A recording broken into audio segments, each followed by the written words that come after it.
কেমন আছেন আপনারা? আলহামদুলিল্লাহ। Thank you very much. Imran Khan, Mahmoud Recording in progress.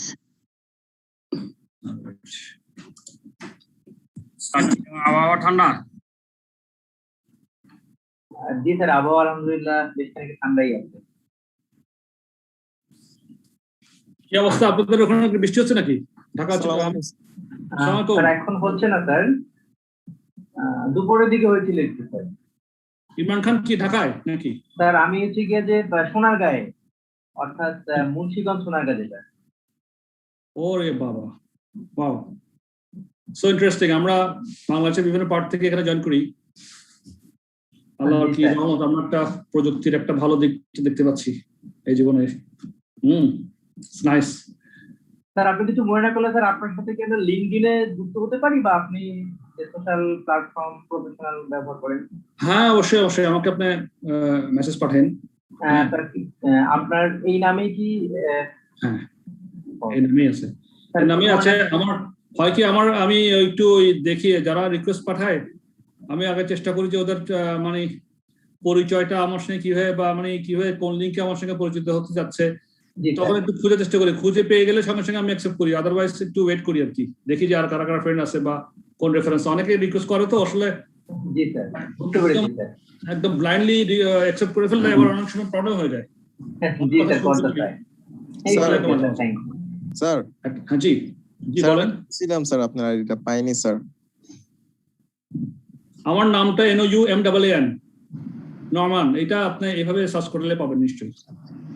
Okay sir, sir এখনই দেখতেছি স্যার। আমার নামটা কি স্পেলিং মিস্টেক আপনি যদি করলে তো পাবেন না আমাকে এই নামে। Sir NOUMAAN। আমার স্ক্রিনে দেখতে পাচ্ছেন না আমার নামটা? জি স্যার দেখছি স্যার।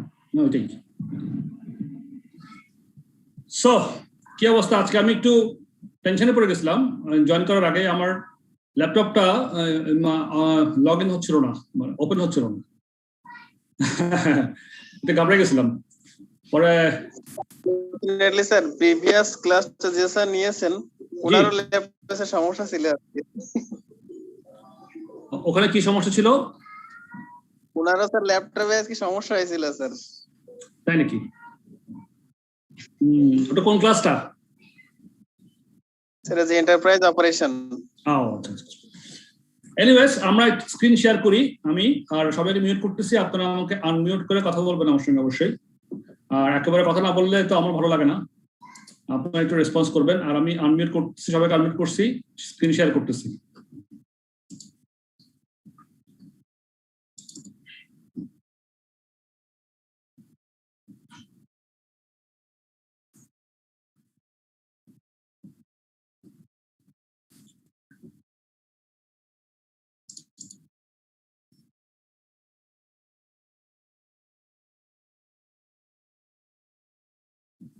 একটু সময় লাগতেছে, একটু ওয়েট করুন। হ্যাঁ আজকে স্যার। জি স্যার আমি অ্যাড দিয়েছি স্যার এখন। সরি বুঝিনি আপনার কথাটা। স্যার আপনার আইডিতে স্যার অ্যাড দিছি স্যার, এখন মেসেজও দিছি স্যার। ও আচ্ছা আচ্ছা ঠিক আছে, মানে আমার ইতে ফেসবুকে? জি জি স্যার, জি স্যার। ওকে আমি একটু পরে চেক করবো, কেমন? Okay sir, okay sir. Salauddin না? জি স্যার, রাহুল সালাম। ঠিক আছে ঠিক আছে। আমরা লাস্ট কি চ্যাপ্টার 11 ছিলাম না? 11 লাস্ট চ্যাপ্টার 11 শেষের দিকে ছিলাম। চ্যাপ্টার 11 ওই আমাদের একটা ডিসিশন ট্রি ম্যাথ একদম শেষ প্রান্তে ছিলাম চ্যাপ্টার 11। স্যার লাস্ট ক্লাসের আগে আইসিএমএ তে কোনো মেইল আসেনি স্যার। আমি ভাবছিলাম যে ক্লাস মনে হবে না, আমি আর ঢুকি নাই, লাস্ট ক্লাসটা মিস করে ফেলছি। ও সো স্যাড। আপনি এটা একটু রিভিউ করে নিয়েন, যদি আপনার কোনো প্রবলেম হয় আপনি আমাকে কল দিতে পারেন, এসএমএস করে। জি স্যার, আমি ভিডিও দেখে আমি স্যার ক্লাসটা করে নিব। যদি কোনো প্রবলেম হয় এনিওয়ান এনি টাইম আপনাদের যদি মানে in course of your preparation if you get any problem you are definitely you can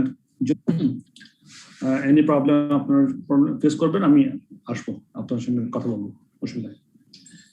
আচ্ছা আমরা হচ্ছে কি আজকে মূলত নেক্সট চ্যাপ্টারে যাব, তার আগে আমাদের চ্যাপ্টার 11 এর কিছু শেষের দিকে ছিলাম, একটু টাচ করে যাই আমাদের, তারপর আমরা নেক্সট চ্যাপ্টারে চলে যাব। আমরা ছিলাম গত চ্যাপ্টারে ছিলাম, এখানে ছিলাম বোধহয়, এটা কি ছিল, ডিসিশন ট্রি বলছেন স্যার, ডিসিশন ট্রি, ডিসিশন নিয়ে, যে decision tree and multi stage decision problems, the decision problems multi, তারপর জয়েন্ট প্রবাবিলিটিস নিয়ে কথা বলেছিলাম। বিভিন্ন ধরনের যখন মানে কমপ্লিকেটেড অবস্থা যখন হয় ডিসিশন নিয়ে, আমাদের তখন করার কথা ছিল ডিসিশন ট্রি। হ্যাঁ, আমি টাচ দিয়ে যাচ্ছি, টাচ দিয়ে এটা টাচ করে ডিসিশন ট্রিটা একটু দেখাবো, দেখা আমরা নেক্সট চ্যাপ্টারে তাড়াতাড়ি চলে যাবো, বিকজ এখানে আর বিশেষ কিছু জানার নেই। জাস্ট আমি একটু আপনাদের ফোকাস করবো ডিসিশন ট্রিটা কিভাবে করতে হয়, প্লটিংটা কিভাবে করতে হয়, that we will go to the next chapter ইনশাআল্লাহ। সো ডিসিশন ট্রি নিয়ে আমরা আলোচনা করছিলাম, এবং জয়েন্ট প্রবাবিলিটিস, যখন অনেকগুলো প্রবলেম থাকে, সো মেনি কমপ্লিকেটেড ইস্যুস, অনেকগুলো মানে পরিস্থিতি, অনেকগুলো অপশনস, তারপরে প্রবাবিলিটি অনেকগুলো বেশি, অনেকগুলো বিভিন্ন অপশনে বিভিন্ন প্রবাবিলিটি, একটা অপশন আর একটা অপশনের জন্য ডিসিশনের, একটা ডিসিশনের উপর একটা ডিসিশন নির্ভর করতেছে। সেভাবে ওই ধরনের ক্ষেত্রে আমাদের এই সবগুলোকে হিসাব করে আমাদের একটা ডিসিশন ট্রির মধ্যে আমরা প্লটিং করতে পারি। যেমন আমরা প্রবলেম করছিলাম গতদিন, যে এটা আমাদের যে ইউনিট সোল ছিল 3 রকম, 1,80,000, 60,000, এটার প্রবাবিলিটি 1 লাখের 30%, 80,000 60%, 60,000 10%। আবার কন্ট্রিবিউশন পার ইউনিট ছিল 7.5, ওটার যেটা প্রবাবিলিটি, ফিক্সড কস্ট 3 রকমের আবার 3টে প্রবাবিলিটি। সো সবগুলো ক্যালকুলেশন করে আমাদের প্রায় 3 দুগুণ 6, 3 6 18 রকম, আমরা 18 ধরনের সিচুয়েশন পাচ্ছিলাম। এটা আমরা গত ক্লাসে আলোচনা করছিলাম, নিশ্চয়ই আপনাদের খেয়াল আছে। তখন এইভাবে একদম খুবই কমপ্লিকেটেড হয়ে গেছিল, জিনিসটা এতগুলো সিদ্ধান্ত, কোনটায় যাব কোনটা যাব না, তা আমরা এটা আলোচনা করেছিলাম। এই ধরনের প্রবলেম গুলো ডিসিশন মেকিং সময় এই ধরনের প্রবলেমকে, এই ধরনের কমপ্লেক্স সিচুয়েশন গুলোকে আমরা ডিসিশন ট্রি দিয়ে প্লটিং করতে পারি। তো ডিসিশন ট্রিটা একটা বৃক্ষের মতো, আমি দেখাবো একটু পরে হ্যাঁ কিভাবে করতে হয়। তো স্টেপ গুলা কি, ডিসিশন ট্রিতে স্টেপ 3টা স্টেপে ডিসিশন ট্রিটা প্লটিং করতে হয়। একটা হচ্ছে প্রথমে draw the tree from left to right, বাম দিক থেকে টু রাইট, ডান দিকে showing appropriate decisions and events outcomes. প্রথমে আমরা প্লটিং করব শুধুমাত্র সিদ্ধান্তগুলোকে, বাম দিক থেকে ডান দিকে আমরা শুধু বসায় যাব, একটা স্কোয়ার দিব, একটা সার্কেল দিব। স্কোয়ার দিয়ে কি মিন করা হয়? Square is used to represent a decision point,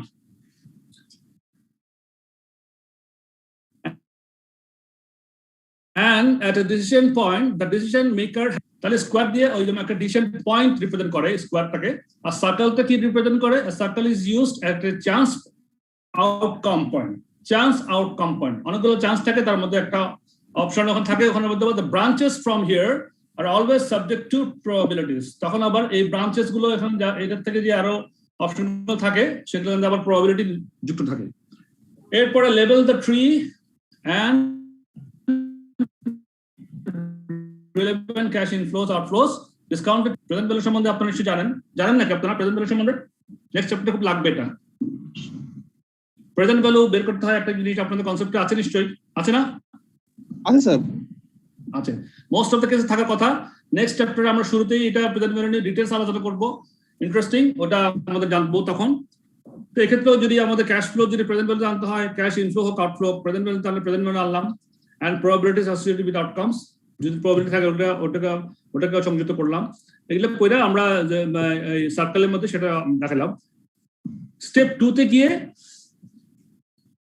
প্রথমে স্টেপ বানাতে তাহলে কি হচ্ছে, আমরা প্লটিং করলাম, বৃক্ষটা সাজায় ফেললাম। স্টেপ 2 তে গিয়ে ইভ্যালুয়েট করব, evaluate the tree from right to left carrying out this to actions. তাহলে রাইট থেকে আমরা প্রথমে ডিসিশন গুলো কি হইতে পারে, প্রথমে আমরা বৃক্ষটা সাজানোর পরে আবার ইভ্যালুয়েটটা করবো, বাম দিক থেকে ডান দিক থেকে শুরু করে পিছন দিকে ব্যাক করবো।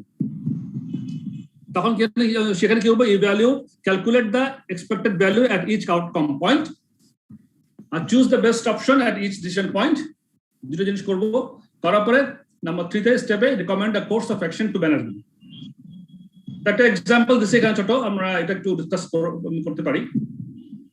যেমন for example, an oil company has recently acquired rights in a certain area to conduct surveys and geological test drillings that may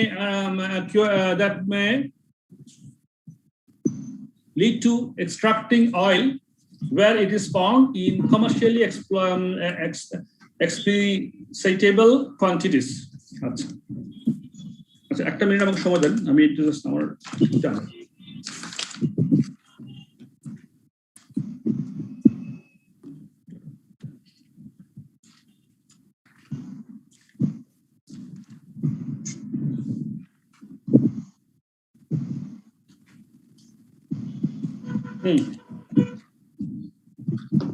the area is already considered to have good potential for finding oil. একটা oil rig company, oil exploitation করে ওরা, হ্যাঁ, ওদের একটা company তারা একটা জায়গা দিল, তো বলছে the area is already considered to have good potential for finding oil in commercial quantities. At the outset, the company has the choice to conduct further geological tests or to carry out a drilling program immediately. সে একটা মানে হয়তোবা further geological test যেতে পারে, অথবা geological test না করে immediately সে drilling এ চলে যেতে পারে। তার অপশনগুলো সে দেখতেছে কোন দিকে যাবে, সেটাই সে খুঁজতেছে আসলে।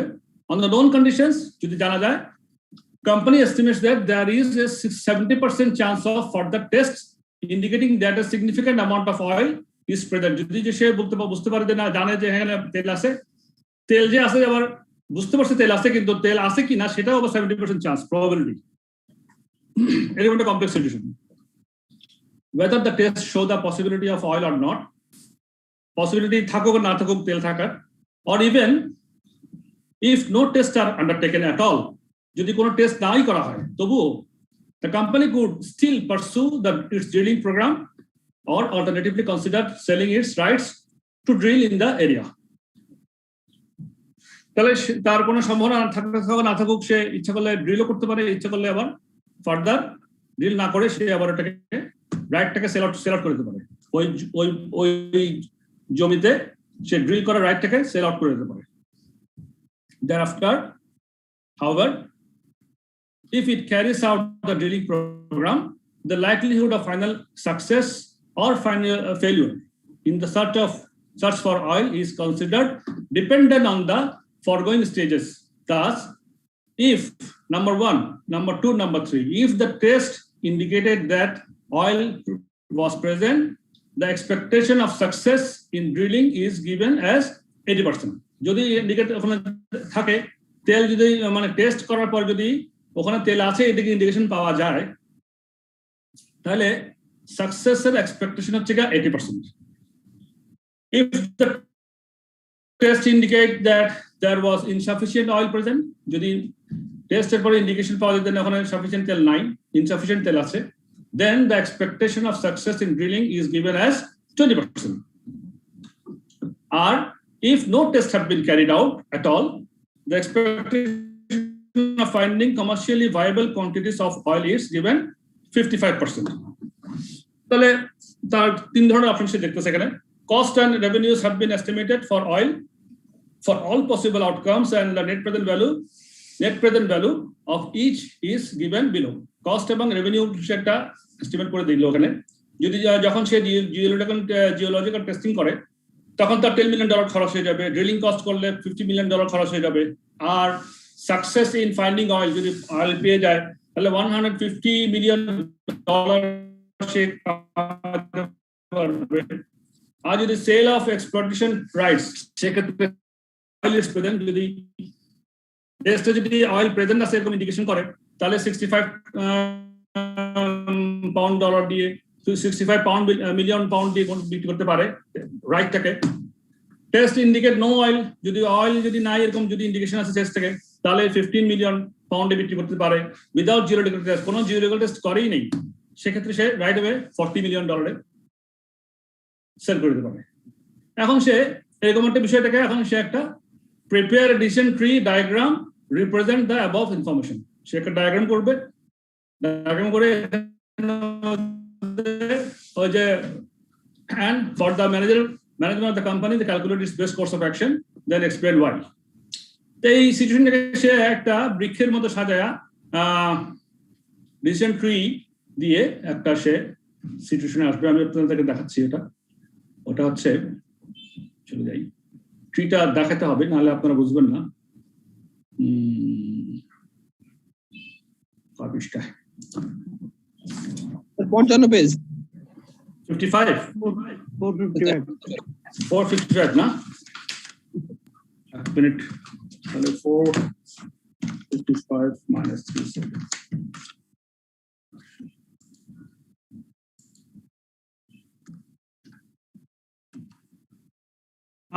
গুড।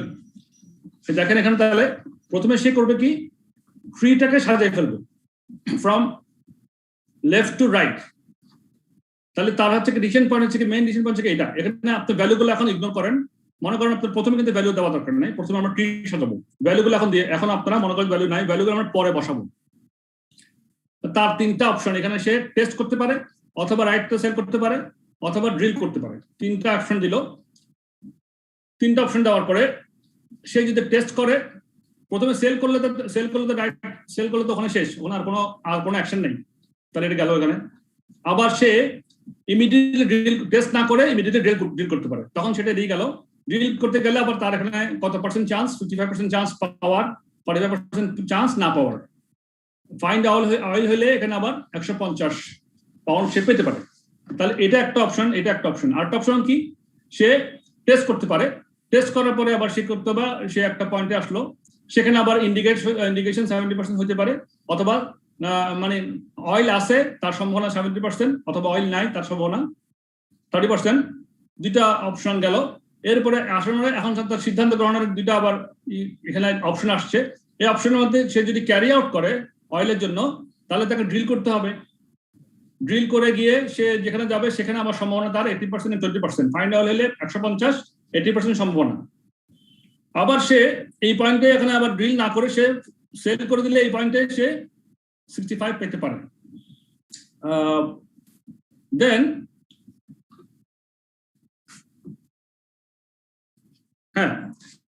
আসেন, সে যদি আবার ইন্ডিকেট অয়েল যদি না পায়, যদি মানে অয়েল না পাওয়ার ইন্ডিকেশন যদি থাকে 30%, সেক্ষেত্রে সে ড্রিল করলে এদিকে চলে যাবে।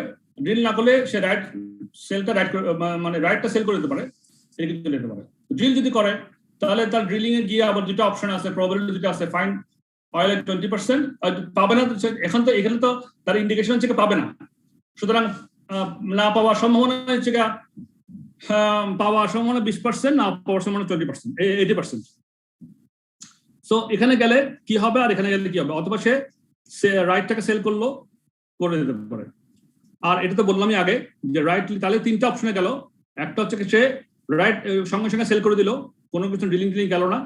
আরেকটা হচ্ছে সে টেস্ট করলো না কিন্তু ড্রিলে চলে গেল, তাহলে এই অবস্থা। আরেকটা হচ্ছে সে টেস্ট করতে গেলে তার এতগুলো অবস্থা গেল। তিন রকম সিচুয়েশন সে প্লটিং করলো। এটা তার স্টেপ 1। স্টেপ 2 তে গিয়ে সে কি করবে, এখন সে ভ্যালু। স্যার এখানে ট্রির মধ্যে কিছু ভ্যালু দেখা যাচ্ছে স্যার, এই যে এগুলোর উপরে 120, 30। আমি তো আপনাদেরকে প্রথমে বলছি যে ভ্যালুটার প্রথমে ইগনোর করতে হবে। প্রথমে ট্রিটাকে সে সাজাবে, প্রথমে সে ট্রি সাজাবে, তার পাথ কোন কোন পথে সে যেতে পারে। তার যাওয়ার পথ কি আছে। যাওয়ার পথ 3টা আছে। একটা হচ্ছে সে ড্রিল করে ফেলতে পারে উইদাউট টেস্ট, এটা হচ্ছে এই পথটা। আমার কার্সারটা দেখতে পাচ্ছেন না আপনারা মোবাইল স্ক্রিনে যে আমি কার্সার নাটতেছি, বুঝতেছেন আপনারা, দেখতেছেন ওটা? জি স্যার, বোঝা যায়। জি। তাহলে দেখেন আমার স্ক্রিনে কার্সারটা দেখেন। একটা তো সে মানে ড্রিল কোনো টেস্ট ছাড়া ড্রিল করলো, সেটা হচ্ছে এই অপশনটা। একটা হচ্ছে সে রাইটটাকে সেল করে ফেললো, সেটা হচ্ছে এই অপশনটা। এখানে আর কোনো ফার্দার অ্যাকশন নেই, সেল করলো ওখানে শেষ। এটা হচ্ছে কি আবার সে টেস্ট করলো এবং সে ড্রিলিং এ যাবে আর কি। ড্রিলিং এ যাওয়ার জন্য টেস্ট করলো, করার পরে সে ইন্ডিকেশন অফ অয়েল। আপনারা এখন প্রথমে ভ্যালু গুলো ইগনোর করবেন, এগুলো এখন না, এগুলো আপনার পরে আবার ব্যাক ক্যালকুলেশন করে আসবো। আচ্ছা, তখন সে আরেকটা যখন টেস্টের বিষয় যদি যায়, তাহলে তার এই অ্যাকশনের পরে এখানে একটা অ্যাকশন আছে। এখানে অ্যাকশনের মধ্যে তার তেল পাওয়ার সম্ভাবনা 70%, না পাওয়ার সম্ভাবনা 30%। সে সাজায় লোডিং করে, সাজাইয়া যদি সম্ভাবনা তার থাকে, সেক্ষেত্রে সে আবার ওখানে আরো দুটো অ্যাকশন আছে, হয় ড্রিল করবে অথবা সেল করে দেবে। না পাইলেও সে ড্রিল করতে পারে অথবা সেল করে দিতে পারে, দুটোই একই রকম অ্যাকশন। আচ্ছা, তাহলে এবার সে এখন কি করবে, ভ্যালু অ্যাড করবে। তাহলে দেখেন আমরা সে ব্যাক ক্যালকুলেশন করে কিভাবে আসবে। ফাইন অয়েল যদি হয় তাহলে ফাইনালি সে 150 পাউন্ড পেতে পারে, 150 মিলিয়ন পাউন্ড। তাহলে এখানে ফাইন 150 মিলিয়ন পাউন্ডের 80% যদি সে প্রবাবিলিটি করে তাহলে তার ভ্যালু এখানে হচ্ছে 120 মিলিয়ন পয়েন্ট, মানে 150 ইন্টু 0.8 তাহলে 120। আবার ড্রিলিং করলে তার 50 মিলিয়ন পাউন্ড খরচ হবে, করলে সে আবার এখানে তাহলে 120 মাইনাস 50 তাহলে 70 চলে আসবে। অথবা এখানে সে 70 পাবে, অথবা সেল রাইট 65 দিয়ে করতে পারে।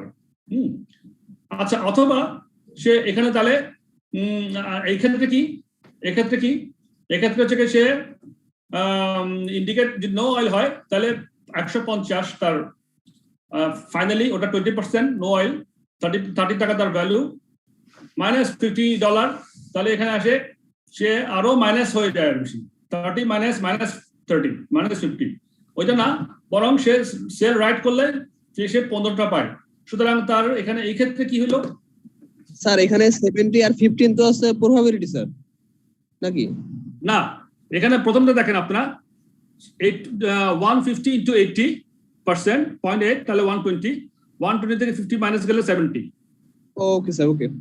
হ্যাঁ, আর এখানে সেল রেট হচ্ছে 65, এটা 65। আমি এখানে কি 85 দেখতে পাচ্ছি, এটা কিন্তু 65। সেল রেট 65 বইতেও আছে, কিন্তু আমি স্ক্রিনে মনে হয় 85 দেখতে পাচ্ছি। আপনাকে 85 দেখতে পাচ্ছেন? স্যার আমার মনে হচ্ছে সমস্যা নেই স্যার, আমাদের বই আছে সাথে। হ্যাঁ, বইতে 65ই আছে। আচ্ছা, যাই হোক, তো তাহলে চলে আসলো এখানে 70। তো এখানে সে তাহলে এই পার্টটা ভালো। এই ক্ষেত্রে তার এখানে সেল রাইট করে দিলে 15টা পাবে। সে যদি এখানে যদি এসে বিক্রি করে দেয় তাহলে $15 পাইলে, তাহলে এই পার্টটা ভালো, এই পার্টটা ভালো না, এই পার্টটা তাদের লস। তাহলে এটা গেল এই সিদ্ধান্তে এসে সে তাহলে আবার এখন সে তো ড্রিল করবে। ড্রিল যদি করে তাহলে তার এখানে এক্সপেক্টেড ভ্যালু কত, ইন্ডিকেশনের 70 এবং মানে 70% চান্স প্লাস 70% চান্স প্লাস 15 পাওয়ার 30% চান্স যোগ করলে 53.5 হবে। যেমন 70 স্যার এখানকার এই 15 কিভাবে আসলো এটা কিন্তু বুঝি নাই। কোনটা এটা যে মাত্র যেটা বলতেছেন, জি এই 15টা। হ্যাঁ জি স্যার, জি এখানে বলা আছে টেস্ট ইন্ডিকেট নো অয়েল, যদি তেল না পাওয়া যায় তখন কিন্তু $15 পাবে, সে 15 মিলিয়ন পাবে না। সে যদি বিক্রি করে দেয়, হ্যাঁ বিক্রি করে দিলে মিলিয়ন পাবে, সেটা প্রশ্নে বলা আছে। হ্যাঁ, অথবা প্রশ্নে বলা আছে, অথবা তার কি হবে, সে যদি এখানে হিসাব করতেছে এখানে more profitable rather than drilling cost. Drilling cost তো -50 আর সেলিং রাইস এখানে 15 স্যার, এখানে সেকেন্ডটাতে এই জায়গাতে। সুতরাং এই যে এখানে আবার যে এখানে ডাবল চিহ্ন দেওয়া আছে। হ্যাঁ স্যার এটার মানে কি? এটার মানে হচ্ছে পাথ টু ফলো। এই যে নিচে দেখেন এখানে লেখা আছে পাথ টু ফলো। এই পাথটা হচ্ছে বেটার পাথ। যেমন এই ক্ষেত্রে বেটার পাথ হচ্ছে এটা 65 থেকে 70 বেশি। এই ক্ষেত্রে বেটার পাথ হচ্ছে এটা better part. Better path, G clear sir. Path to follow. এরপরে আপনি এইটা 53.5 কি আসলো, এখানে ওই এক্সপেক্টেড ভ্যালু বের করলো 70 ইনটু 0.7 প্লাস 15 ইনটু 0.3, তাহলে 53.5 এক্সপেক্টেড ভ্যালুটা বের করে প্রবাবিলিটিকে গুণ করার পরে সে আবার টেস্ট করলো 10 দিয়ে, তাহলে তার এখানে ভ্যালু এসে গেল 43.5। তাহলে দেখতে পাচ্ছেন এখানে সে সেল করলে 40 পাচ্ছে, আর এখানে ড্রিল যদি করে উইদাউট এনি টেস্ট তাহলে সে এখানে 82.5 পায়, কিন্তু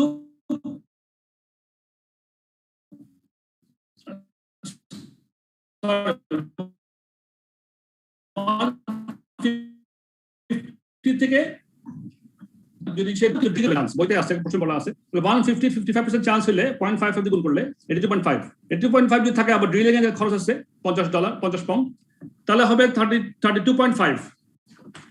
আর তারে শুধু স্ট্রেট ডিলিং চলে গেলে সে পাচ্ছে 32.5, সেল করলে সে 40 পাচ্ছে। আর যদি সে নিজেই টেস্ট করার পর ডিলিং এ যায় সেক্ষেত্রে যে ভ্যালু হচ্ছে তার 43.5, যেমন 53.5 মাইনাস 10। সেক্ষেত্রে এই পাথটা তার জন্য বেটার পাথ। স্যার কেন স্যার এটা বেটার পাথ স্যার? ভ্যালু বেশি। আমাদের নিচে নোট বল তাহলে 82.5 হচ্ছে, তাহলে এটা বেটার না? না 82.5 থেকে আবার ড্রিল করতে হবে 50 করেন, 50 মাইনাস করেন 32.5 হবে তখন। তখন 32.5 হয়ে যাবে। আর আপনি যদি সেল রাইট করতে চান তখন হবে আপনার ভ্যালু হবে 40, কিন্তু আপনি যদি টেস্ট করেন কিন্তু আপনার সব খরচ বাদ দিয়ে থাকবে 43.5 ভ্যালু। 43.5 ভ্যালু বেশি, সেটা হচ্ছে আমার জন্য part to follow. Okay sir, this strategy will maximize the returns. এই হচ্ছে কি অবস্থা। আগের পৃষ্ঠে কত ছিল?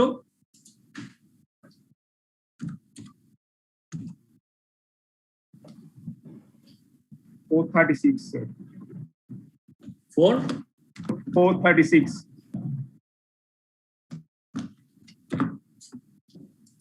61. So this is the decision tree. আমি আপনাদেরকে এখানে যেটা বলবো, decision tree-টা অনেক কাছে কমপ্লেক্স লাগতে পারে। এটা কনসেপ্টটা মাথায় রাখবেন, হোয়াট ইজ decision tree। এখানে খুব বড় কোশ্চেন এটা দেওয়ার সম্ভাবনা আমি দেখি না, বাট 5-6 মার্কস ম্যাক্সিমাম 7-8 মার্কস এরকম দিতে পারে। এবং চ্যাপ্টার 11, চ্যাপ্টার 12, চ্যাপ্টার 10, চ্যাপ্টার 12, 11 এই দুটো থেকে আপনার ধারণা 10-15 মার্কসের প্রশ্ন আসার সম্ভাবনা থাকে, আসে।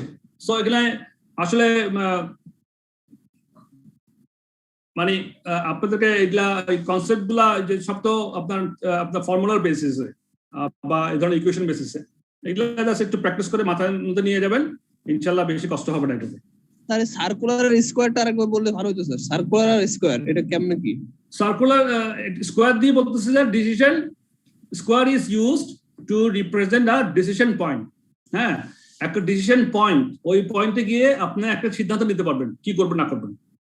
আর সার্কেলের মধ্যে হচ্ছে গিয়া আপনার চান্স আউটকাম পয়েন্ট, যেখান থেকে আপনি branches here are always subject to probabilities. আপনি আরো কিছু কাজ, ওখানে অ্যাকশন বাকি আছে আপনার।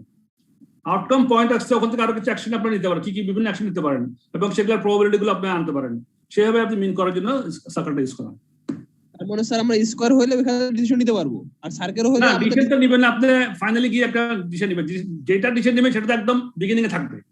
ওখান থেকে বিভিন্ন ডিসিশন পয়েন্ট কোন কোন স্টেপে কোন, যেমন এই ক্ষেত্রে স্কয়ার 3টা না 4টা পেয়েছি, 3টা পেয়েছি আমরা। 3টে স্কয়ারের মধ্যে 3 রকম ডিসিশন নিতে পারতেন আপনারা, সেরকম করে আপনারা আগাবেন। ওকে, তারপরে আসেন আপনাদের sensitivity analysis. What is this?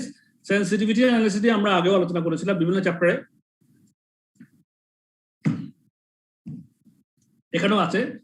Sensitivity analysis takes each uncertain factor in turn and calculates the change that would be necessary in that factor before the original decision is reversed.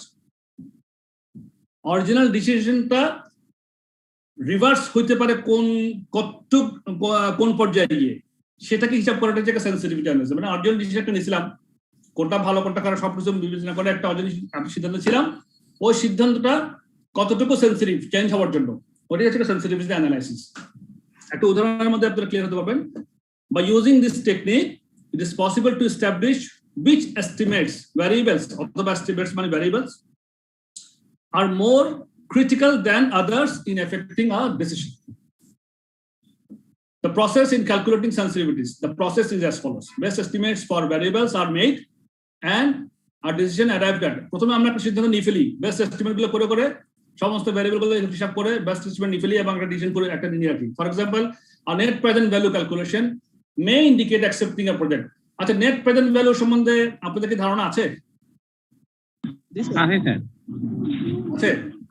G sir. Fantastic. Next আমাদের কিন্তু next চ্যাপ্টারে কিন্তু এই net present value নিয়ে আমাদের বিশদ আলোচনা করবো আমরা। যাদের নাই তারা অবশ্যই ক্লিয়ার হয়ে নেবেন, ভেরি ইম্পর্টেন্ট এবং ভাইটাল পয়েন্ট। তারপরে each of the variables is analyzed in turn to see how much the original estimate can change before the original decision is reversed. For example, it may be that the estimated selling price can fall by 5% before the net present value becomes negative and the project will be rejected. তাহলে net present ভ্যালুটা আসলে কিভাবে হয় একটু shortly বলি। মানে আপনার যা ইনকাম, আপনার খরচ থেকে ইনকামটা বেশি হবে এবং নেট প্রেজেন্ট ভ্যালুটাকে মানে রাইট টু দ্য পয়েন্ট, আজকের টাইমে জিরো টাইমে ওটাকে ক্যালকুলেশন করা। মনে করেন 5 বছর পর্যন্ত আপনি ইনকাম করতে থাকলেন এবং 5 বছর পর্যন্ত খরচ করতে থাকলেন, কিন্তু আজকের দিন হিসাব করলেন ডিসকাউন্ট ফ্যাক্টর ইউজ করে করে করে আজকের দিন ওটা ভ্যালু কত, ওভাবে করে একদম নেট যেটা মানে বেনিফিট থাকবে, যদি প্লাস হয় তাহলে আপনার নেট প্রেজেন্ট ভ্যালু প্লাস হলে আপনার জন্য প্রজেক্ট সবসময় viable.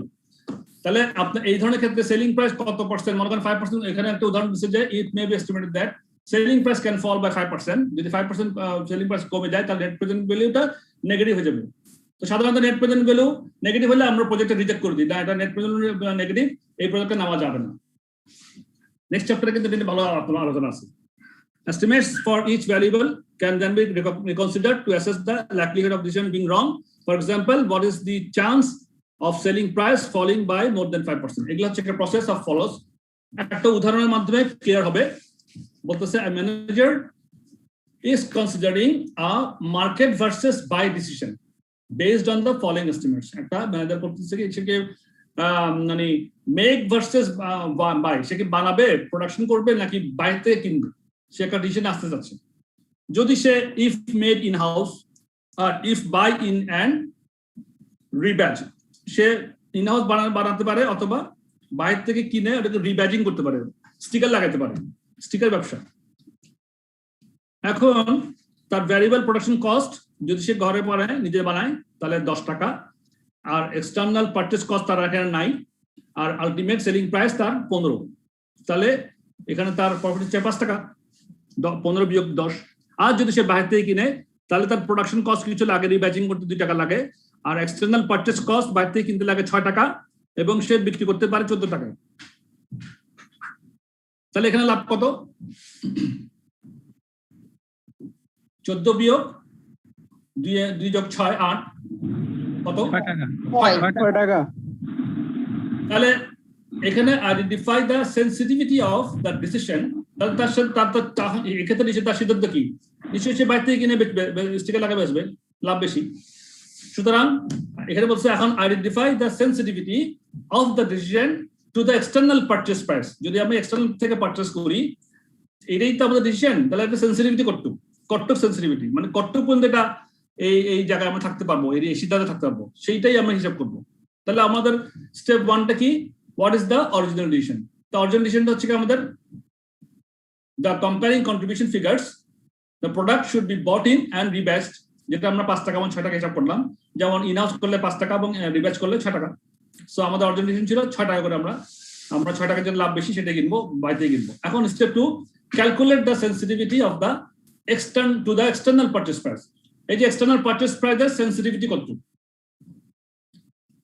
Calculate the sensitivity to the external purchase price for indifference। যদি দুইটার মধ্যে যদি সমান সিদ্ধান্ত হয়, মনে করেন দুটোতে একই রকম প্রফিট, তাহলে for indifference the contribution from outsourcing needs to fall to $5 per unit। এই বাইরে কিনার প্রফিট কন্ট্রিবিউশন যদি 5 টাকা হয়ে যায় আর ইনহাউস যদি 5 টাকা হয়ে যায়, তাহলে তো সমান ইনডিফারেন্ট, তখন তো সমান অবস্থা। Thus the external purchase price only needs to increase by $1 per unit। তাহলে যদি আমার এক্সটার্নাল প্রাইসটা যদি 6 টাকার জায়গায় যদি 7 টাকা হয়ে যায়, তাহলে কিন্তু আমার ইনডিফারেন্স হয়ে যাবে, দুই ক্ষেত্রে কিন্তু $5 করে আমার হয়ে যাবে। এই যে 1 টাকা, এটা কত পার্সেন্ট? এটা হচ্ছে সেনসিটিভিটি। তার মানে 1/6 মানে 17% যদি ইনক্রিজ করে, হ্যাঁ। So if the external purchase price rose by 17%, the original decision would be reversed। তাহলে আমার 70% যদি আমার 6 টাকাটাতে বাইরে 7 টাকা হয়ে যায়, মানে 6 টাকা থেকে 1 টাকা বাড়ার মানে 70% বৃদ্ধি হয়ে যদি 7 টাকা হয়ে যায়, তাহলে আমার সিদ্ধান্তটা কিন্তু রিভার্স হয়ে যেতে পারে। এই this is called sensitivity analysis. আরেকটা উদাহরণ দিচ্ছে এখানে, এটা হচ্ছে যে আপনার সেনসিটিভিটি অফ প্রবাবিলিটি অথবা সেনসিটিভিটি অফ লস এন্ড একটা উদাহরণ দিচ্ছে এখানে, এটাও ইজি। আপনার দেখেন, manager has identified the following 2 possible outcomes for a process. একটা প্রসেসের সে 2টা পসিবল আউটকাম বের করলো, একটা পুয়ার আউটকাম, একটা গুড আউটকাম। পুয়ার এর প্রবাবিলিটি 0.4, গুড এর প্রবাবিলিটি 0.6। ফাইন্যান্সিয়াল ইমপ্লিকেশন, পুয়ার যদি হয় 0.4 প্রবাবিলিটিতে লস হতে পারে $20,000 বা পাউন্ড, ডলার, $20,000। আর গুড যদি হয় যার প্রবাবিলিটি 60%, 0.6, আর প্রফিট হতে পারে তার $40,000। এখন সে the expected value has been calculated as EV into, যেটা আপনারা আগেও করছেন একই, expected value 0.4 into 20 plus 0.6 into 40, কত হয়? 16। আমি একটু আমার জায়গায় আসি। হ্যাঁ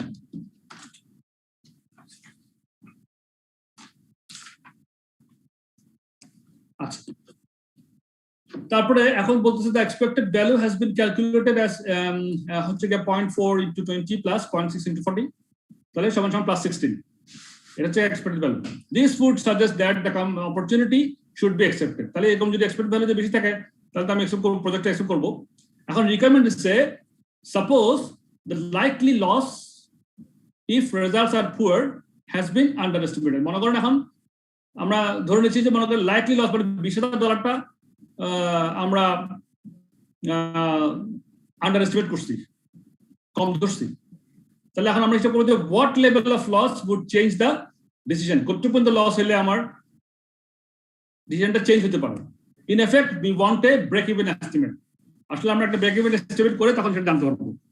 আরেকটা বলছে সাপোজ এটা হচ্ছে লসের ক্ষেত্রে হচ্ছে $20,000 লস হতে পারে, অথবা আরেকটা বলছে suppose the probability of a loss has been underestimated, এই যে 0.4 পড়ছে প্রবাবিলিটি 0.4 বা 40% প্রবাবিলিটি পুয়ার হওয়ার, এইটা আমরা আন্ডার এস্টিমেট করছি, এটাও হতে পারে। তাহলে কি সেক্ষেত্রে what is the break even probability? আচ্ছা, তো সেইটা সেনসিটিভিটি অ্যানালিসিস করার জন্য সে একের উপর হিসাব করবে। কোথায় চলে গেলাম?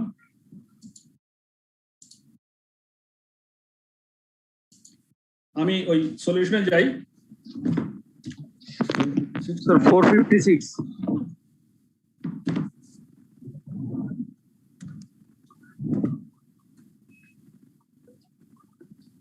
ওর কত? 456। কারণ আমি একটু মাইনাস করে আমাকে আনতে হবে 81, আমাকে আনতে হবে 81 দিলে আসবে, এসে গেছে। দেখেন তো কি করছে, প্রথমে এটা সে সলিউশন করতেছে,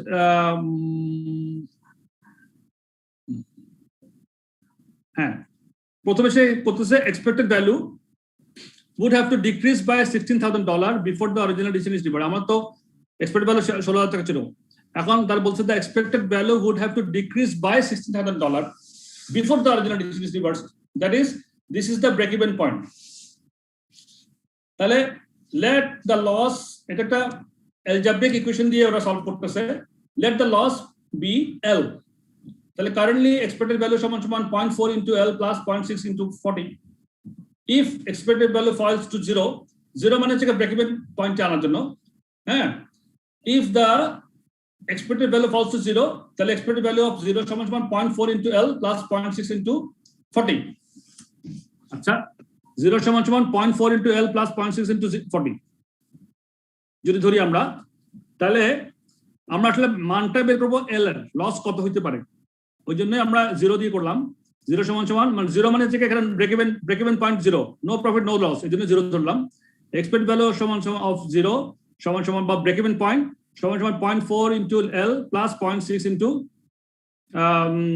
40, তাহলে সমান সমান 0 সমান 0.4 L plus 24, তারপরে -24 সমান সমান 0.4 L -24 বাই যাই হোক L এর মান বের করলাম -60, ইকুয়েশন দিয়ে বের করলাম। The loss would have to increase from 20,000 to 60,000, তার মানে আমার 60,000 যদি আমার লস যদি 60,000 পর্যন্ত হয় তাহলে আমার ডিসিশনটা রিভার্স হয়ে যাবে। আমি তো 20,000 ধরছি, কিন্তু এখন আমি কোটক সেন্সিটিভ হয় 20,000টা মনে করছি আন্ডার এস্টিমেট করছি, তাহলে আমরা একটা ইকুয়েশন দিয়ে হিসাব করলাম যে the loss would have to increase from 20,000 to 60,000 before the decision is reversed, তার মানে 200% ইনক্রিজ, মানে 40,000 বাড়লে 20,000 থেকে 40,000 বাড়লে মানে 200% ইনক্রিজ ইন দ্য লস, এই একটা হিসাব। আবার বি রিকোয়ারমেন্ট ছিল যে প্রবাবিলিটি যদি 200 বার বুঝলাম না স্যার, 200% ইনক্রিজ কেন হয়েছে? 40, এই যে আপনার 60,000 থেকে 20,000 বাদ দিলে 40,000, তাহলে কত? 20,000 থেকে 40,000 বাদ মানে 200% ইনক্রিজ। অথবা সেকেন্ড যে অপশন ছিল ওদের বি রিকোয়ারমেন্ট ছিল দা expected value would have to decrease by ওই 16,000 before the original decision is reversed, or break even, this is the break even point। তাহলে এবার আমরা probability বের করব। এখন একই ইকুয়েশন আমি probability কে ধরলাম let the probability of a loss be P and the probability of a profit be 1 minus P। তাহলে কারেন্টলি expected value সমান P into -20 plus 1 minus P into 40, যেটা আমাদের দেওয়া আছে কারেন্টলি এক্সপেক্টেড ভ্যালুটা। তাহলে if the expected value falls to 0 মানে break even যদি আসে, তাহলে কি হবে? এক্সপেক্টেড ভ্যালু অফ 0 সমান সমান P into -20 plus 1 minus P into 40 as per question and equation. তাহলে 0 সমান সমান -20p plus 40 minus 40p, 60p সমান 40, p সমান 40/60, তাহলে p সমান 0.67। তাহলে কি হলো? The probability of a loss would have to increase to 0.67 from 0.4 before the decision is reversed. একটা ইকুয়েশন দিয়ে আমরা পাটিগণিতে যেমন মনে করেন বীজগণিতে এরকম আমরা বীজগণিতে করছি, অ্যালজেব্রাতে করছি প্রচুর অঙ্ক, একই রকম equation, nothing different, same thing করে আমরা সেন্সিটিভিটি অ্যানালিসিসটা করলাম যে কতটুকু sensitive, simple is that. Okay, so আমরা মোটামুটি এই চ্যাপ্টারটা একটুকুই দেখি, আর লাস্ট কি আছে? আর তাহলে স্যার এখান থেকে স্যার ডিসিশনটা কেমন হলো? মানে যে কোনো একটাতে মাইনাস ফিগার না, এখানে সিদ্ধান্ত না, এখানে সেন্সিটিভিটি সে অ্যানালাইজ করলো, এখানে কোনো সিদ্ধান্তের বিষয় নেই, কতটুকু সেন্সিটিভ সেটা সেই হিসাব করলো। এখানে কতটুকু সেন্সিটিভ মানে স্যার কতটুকু চেঞ্জ হওয়ার সম্ভাবনা, কতটুকু চেঞ্জ হতে পারে, বলে আমাদের সমস্যা।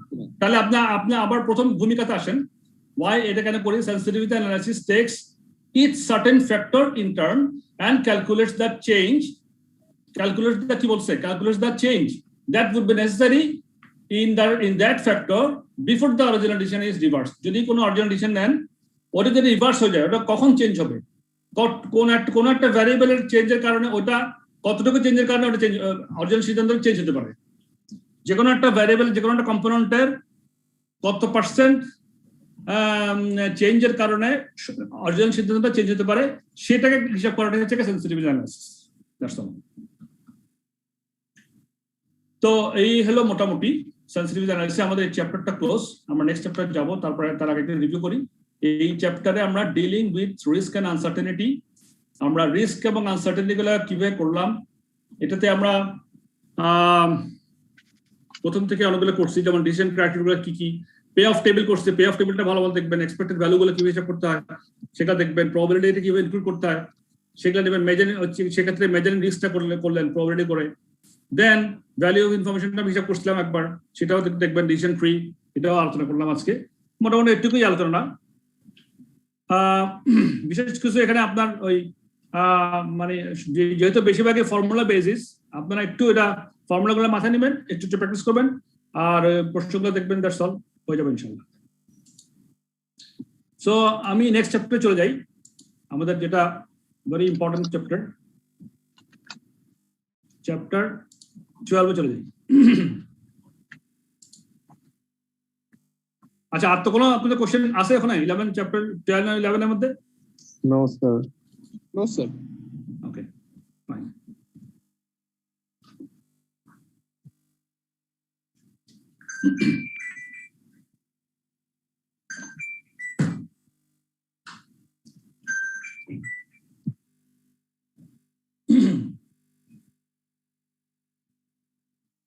আসতেছে না কেন?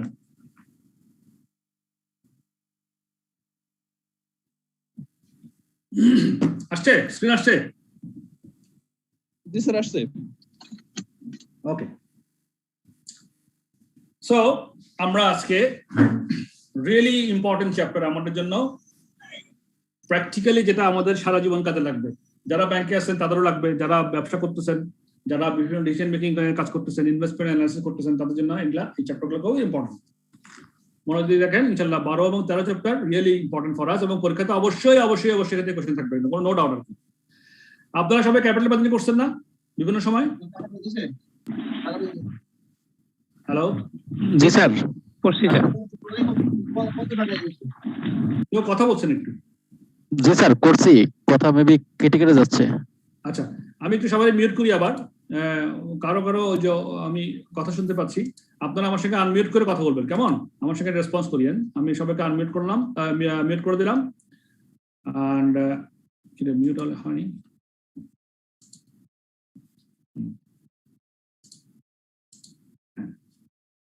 তখন আসেন ইনভেস্টমেন্ট অ্যাপ্রেজাল টেকনিক্স। এই চ্যাপ্টারে আমরা কি জানবো, বা আমরা কি পড়বো, কি বুঝতে পারবো, কেন এই চ্যাপ্টারটা পড়বো? এখানে দেখেন prepare information to support project appraisal. Component key explain the processes involved in making long-term decisions. আচ্ছা, long-term decision নেওয়ার জন্য কি কি process involved আছে সেগুলো আমরা explanation যাব. Then explain the financial consequences of dealing with long-run projects. In particular, the importance of accounting for the time value of money. Time value of money, really important. এটা আমরা আলোচনা করব এবং long term প্রজেক্টের মধ্যে আমরা যখন লং টার্ম প্রজেক্ট সম্বন্ধে যখন আমরা ডিল করব বা সিদ্ধান্ত নিতে যাব তখন আমাদের টাইম ভ্যালু অফ মানিটা কিভাবে সেখানে আমাদের ডিসিশন মেকিং এ ইনফ্লুয়েন্স করে সেটা আমরা আলোচনা করব. দেন ইভ্যালুয়েট প্রজেক্ট প্রপোজালস. আমাদের বিভিন্ন রকমের প্রজেক্ট প্রপোজাল থাকে. একটা হচ্ছে অ্যাপ্রেজাল, এগুলো হচ্ছে অ্যাপ্রেজালের বিষয়. আর হচ্ছে প্রপোজাল ইভ্যালুয়েট করার জন্য. Evaluate project proposals using the techniques of investment appraisal. Investment appraisal বিভিন্ন টেকনিক আছে. ইনভেস্টমেন্টকে আমি ইনভেস্টমেন্ট কিভাবে করব, কেন করব কি করব না, হ্যাঁ, এই টেকনিকগুলো আমরা আগে জানবো এবং এগুলো নিয়ে আমরা ইভ্যালুয়েট করার চেষ্টা করব. Evaluate the project proposals using the techniques of investment appraisal. আচ্ছা, তারপর আছে compare and contrast the alternative techniques of investment appraisal. Compare করব এবং কন্ট্রাস্ট করব ইনভেস্টমেন্ট অ্যাপ্রাইজাল করার জন্য বিভিন্ন টেকনিক অল্টারনেটিভ ইউজ করে. তারপর আর কি করব, prioritise projects that are mutually exclusive, involve unequal lives and or are subject to capital rationing. তাহলে এখানে কয়েকটা জিনিস আছে, mutually exclusive projects, involve unequal lives অথবা and or subject to capital rationing. তাহলে আনইকুয়াল রাইটস হতে পারে, মিউচুয়ালি এক্সক্লুসিভ হতে পারে প্রজেক্টগুলো. বিভিন্ন প্রজেক্ট আছে, অনেকগুলো প্রজেক্টে কোন প্রজেক্টে যাব.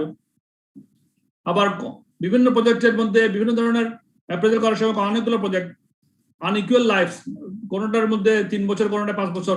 সেক্ষেত্রে আমরা কিভাবে ওটাকে অ্যাপ্রেজাল করব, কোনটাকে প্রায়োরিটাইজ করব, কিভাবে করব. দেন আবার এরকম হতে পারে ক্যাপিটাল রেশনিং. আমার অনেকগুলো অপশন আছে, আমি 3-4টা প্রজেক্টকে একসঙ্গে আমি ইনভেস্ট করতে পারি. তাহলে কোনটা আগে করব, কোনটা পরে করব, তারপরে কোনটা করব, first, second, third, fourth, fifth. Capital rationing, ওটাকে বলে capital rationing.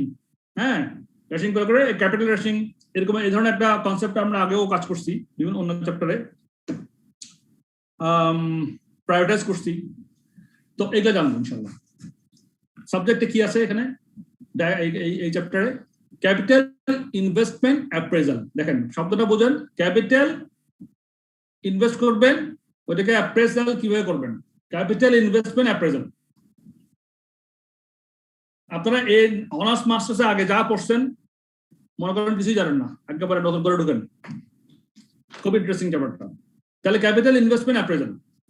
Then the appraisal process, এখানে পোস্ট কমপ্লিশন অডিট হতে পারে একটা. Appraisal process, division of computing and discounting, compounding and discounting, division of compounding and discounting নিয়ে আলোচনা করব. তারপর আছে discounted cash flow techniques, net present value, internal rate of return, cash flow techniques, discounted cash flow techniques. ওখানে net present value আছে এবং internal rate of return, IRR বলে যে শর্টকে, আইআরআর. নেট প্রেজেন্ট ভ্যালু কিভাবে বের করতে হয়, আইআরআর কিভাবে বের করতে হয় সেটা আমরা জানবো. আর এটা হচ্ছে ট্রেডিশনাল টেকনিক্স. ট্রেডিশনাল আমরা কিভাবে টেকনিক্স ইউজ করতাম সেটা হচ্ছে একটা পে ব্যাক পিরিয়ড, আর হচ্ছে accounting rate of return. 1 minute break নিচ্ছি, আদান হচ্ছে, হ্যাঁ, একটু ওয়েট.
আচ্ছা, ঠিক আছে, আমি ফিরে আসছি। আপনি শুনতে পাচ্ছেন তো না আমাকে? পজ করেন, আমাকে শুনতে পাচ্ছেন? শুনতে পাচ্ছি। Fine, thank you. জি স্যার, জি স্যার।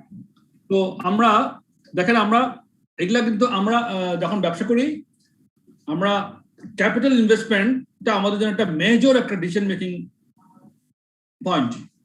ক্যাপিটাল গুলো যারা ইনভেস্ট করবো, আমরা করবো কি করবো না, কোথায় করবো, কেন করবো, কিভাবে করবো, করলে আমার কি বেনিফিট হবে না হবে, কিভাবে আমি এটাকে কনফার্ম করবো, সিদ্ধান্ত নিলে আমার জন্য আমার অনেক অনেক বিষয় বিবেচনা করতে হয়।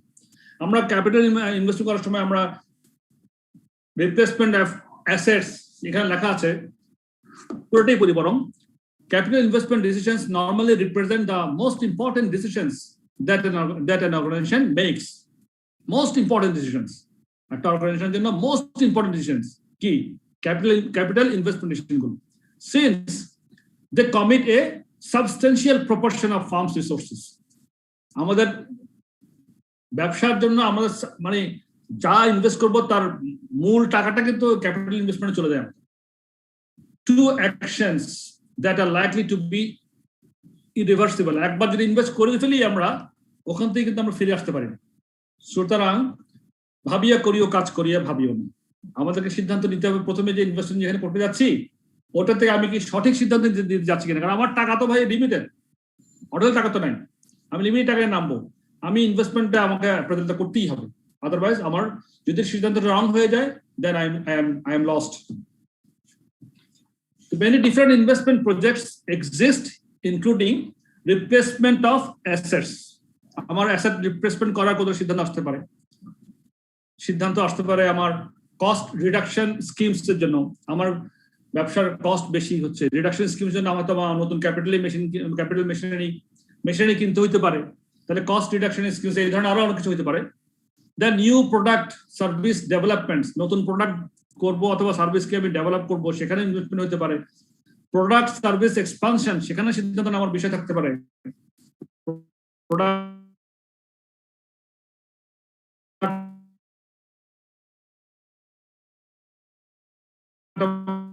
সার্ভিস এক্সপানশন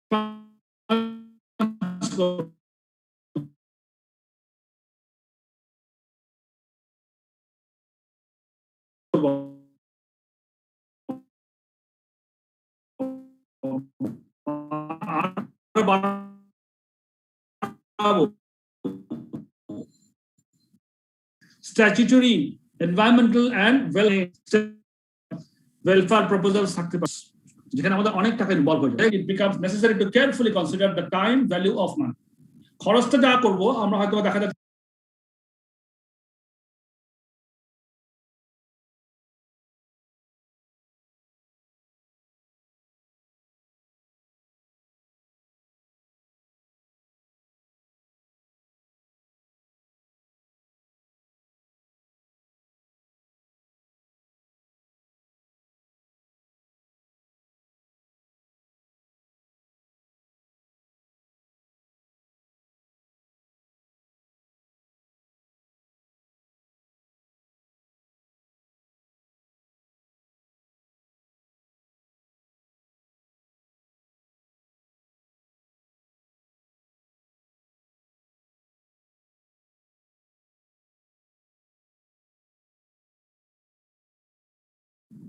হ্যালো, কেউ কি আছেন? স্যার আমরা আপনাকে শুনতে পাচ্ছি এখন, মাঝে হয়তো বা ডিসকানেক্ট হয়ে গিয়েছিলেন, ডিসকানেক্ট ছিলেন, শুনতে পাচ্ছি এখন। স্যার আপনাকে মিউট দেখাচ্ছি স্যার।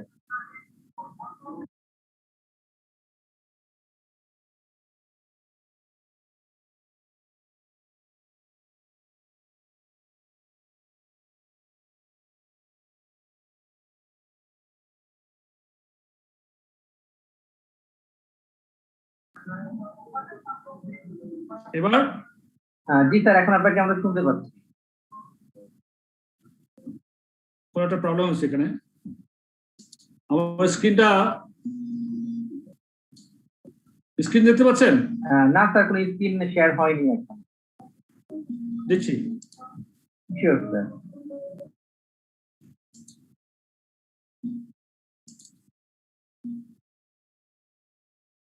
এবার স্যার আমরা দেখতে পাবো পসিবলি, শেয়ার হয়েছে সেটা শুরু করছে। জি স্যার, আমি দেখতে পাচ্ছি। স্ক্রিন পাইছেন এবার? জি স্যার, আমরা পেয়েছি। জি স্যার। আমি কি এই ডায়াগ্রামটা আলোচনা করছিলাম তখন ছিলাম আমরা একসঙ্গে ছিলাম?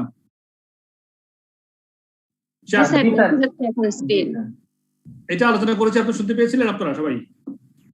হ্যাঁ স্যার, এটা হয়ে গেছে। স্যার ওই টাইম ভ্যালু অফ মানিতে আমরা ডিসকানেক্ট। টাইম ভ্যালু, তাহলে ইন্ট্রোডাকশনটা মোটামুটি হয়েছে আপনাদের। সরি, ইন্ট্রোডাকশনটা আমাদের কভার হয়েছে, তাই না? হ্যাঁ হ্যাঁ স্যার, টাইম ভ্যালু অফ মানিটা থেকে আপনারা ডিসকানেক্টেড ছিল। এখন কেউ কি আমাকে বলবেন what is the time value of money? Anyone? Time value হলো ফিউচারে এই টাকাটার ভ্যালু কত হবে সেটাই, ফিউচার ভ্যালু আর কি। Future value of the money না? I think so sir. আর কেউ কিছু বলবেন? Future reference of money.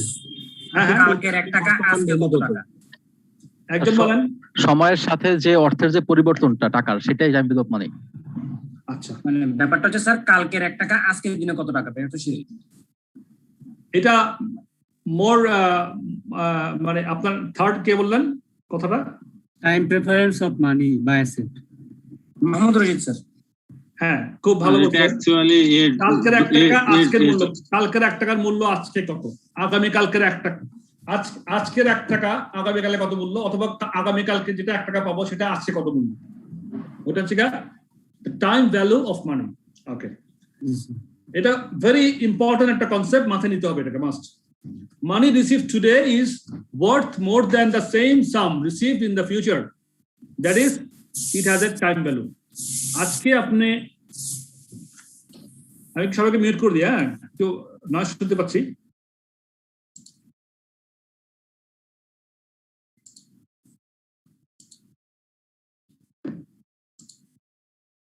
হ্যাঁ, তো আপনারা আমার সঙ্গে আনমিউট করে কথা বলবেন যদি আমার রিলেটেড হয়, ক্লাস রিলেটেড হলে আনমিউট করে কথা বলবেন।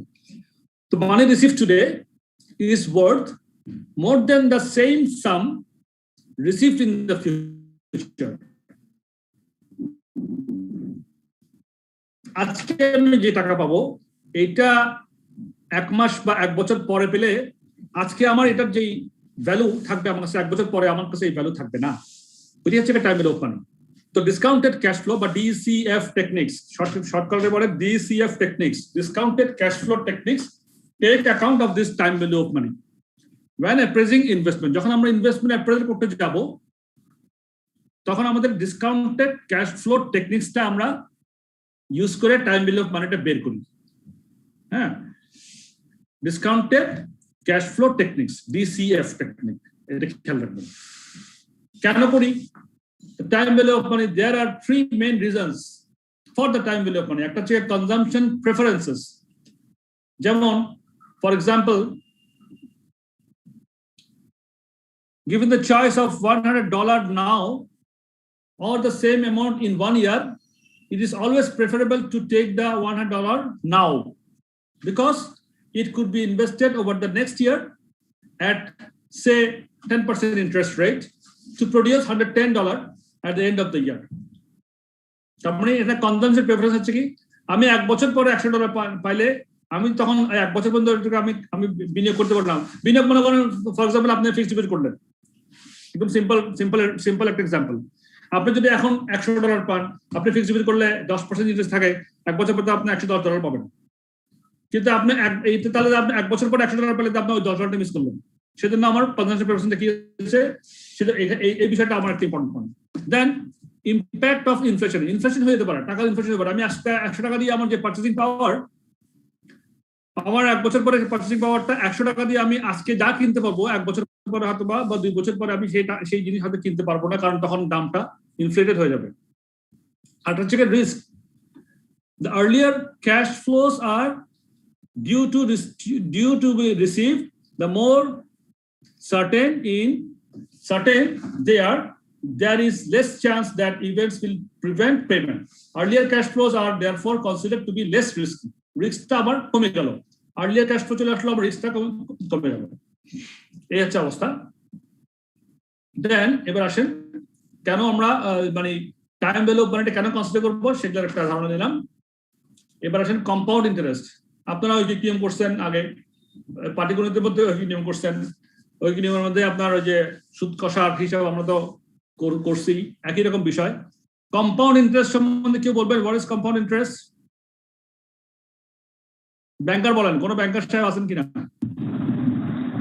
চক্রবৃদ্ধি সুদ, মানে আজকে এই বছরে যে আসলটা হবে তার সুদ এবং আসলে পরবর্তী বছরে আসলে পরিণত হবে, এটাই চক্রবৃদ্ধি, মানে কম্পাউন্ডিং রেট, মানে কম্পাউন্ডিং ইন্টারেস্ট রেট। তাহলে কি হয়, আমি আজকে ব্যাংকে টাকা রাখলাম, 10% পরে আমি ইন্টারেস্ট পেলে 1 বছর পরে আমার 110 টাকা হইলো। হ্যাঁ, 110 টাকা আবার পরে আবার 10% পাবো। হ্যাঁ, ইনিশিয়ালি আবার এই 110 টাকা হয়ে যাবে আপনার প্রিন্সিপাল, আবার এটার উপরে আবার 10% ইন্টারেস্ট হয়ে এটা হয়ে যাবে 1200, যা হয় আর কি। হ্যাঁ, যা হয় আর কি, প্রতিবার প্রিন্সিপালের সাথে ইন্টারেস্ট যোগ হয়ে যেটা হয় আর কি। চক্রবৃদ্ধি, চক্র, প্রত্যেক চক্রে একটা বৃদ্ধি হয়ে যাবে, ওটা হচ্ছে চক্রবৃদ্ধি। তাহলে ফর্মুলা এখানে দেখেন, sum invested today will earn interest. Compounding calculates the future or terminal value for a given sum invested today for a number of years. To compound a sum, the figure is increased by the amount of interest it would earn over the period. So আমরা যে কথা এতক্ষণ বললাম সেই কথাই, একটা formula দিয়ে এটা হিসাব করা যায়। ভ্যালু সমান সমান ফিউচার ভ্যালু সমান সমান x into 1 plus r to the power n। এখানে 1 হচ্ছে আপনার ইনিশিয়াল ইনভেস্টমেন্ট, আর r হচ্ছে ইন্টারেস্ট রেট, আর নাম্বার অফ পিরিয়ড হচ্ছে n দিয়ে নাম্বার অফ পিরিয়ডস। তাহলে ফিউচার ভ্যালুটা বের করার জন্য আমরা এভাবে একটা ফর্মুলা দিয়ে ফিউচার ভ্যালু সমান x into 1 plus r to the power n। আচ্ছা, এক্সাম্পল আছে এখানে, এক্সাম্পল গুলো আপনাদের জন্য খুবই ইজি। যেমন $100 ইনভেস্ট করলে, এগুলো স্যার ফর্মুলা দিয়ে একদম ইজি সব হয়ে যায়, একদম হয়ে যায়। হ্যাঁ, so $100 invested in an account for 5 years, the interest rate is 10% per annum. Calculate the value of account after 5 years. এখন এখানে একটা জিনিস আপনাদেরকে সহজ একটা বিষয় আছে, আপনারা যদি হিসাবটা করেন, যদি আপনারা 10% করে কত 5 বছরের পরে ডিসকাউন্ট ফ্যাক্টরটা কত, অ্যানুইটি ফ্যাক্টর কত হবে সেটা এভাবে হিসাব করতে পারেন। অথবা এই একটা অ্যানুইটি টেবিল বা প্রেজেন্ট ভ্যালু ফ্যাক্টর টেবিল আছে রেডিমেড, এটা পরীক্ষা হলে সাপ্লাই করা হয়, চাইলে দেয়, সেটাকে একটু দেখাই আপনাদের কাছে নিশ্চয়ই জানা থাকবে, তারপর আমি দেখাচ্ছি। এই চ্যাপ্টারটার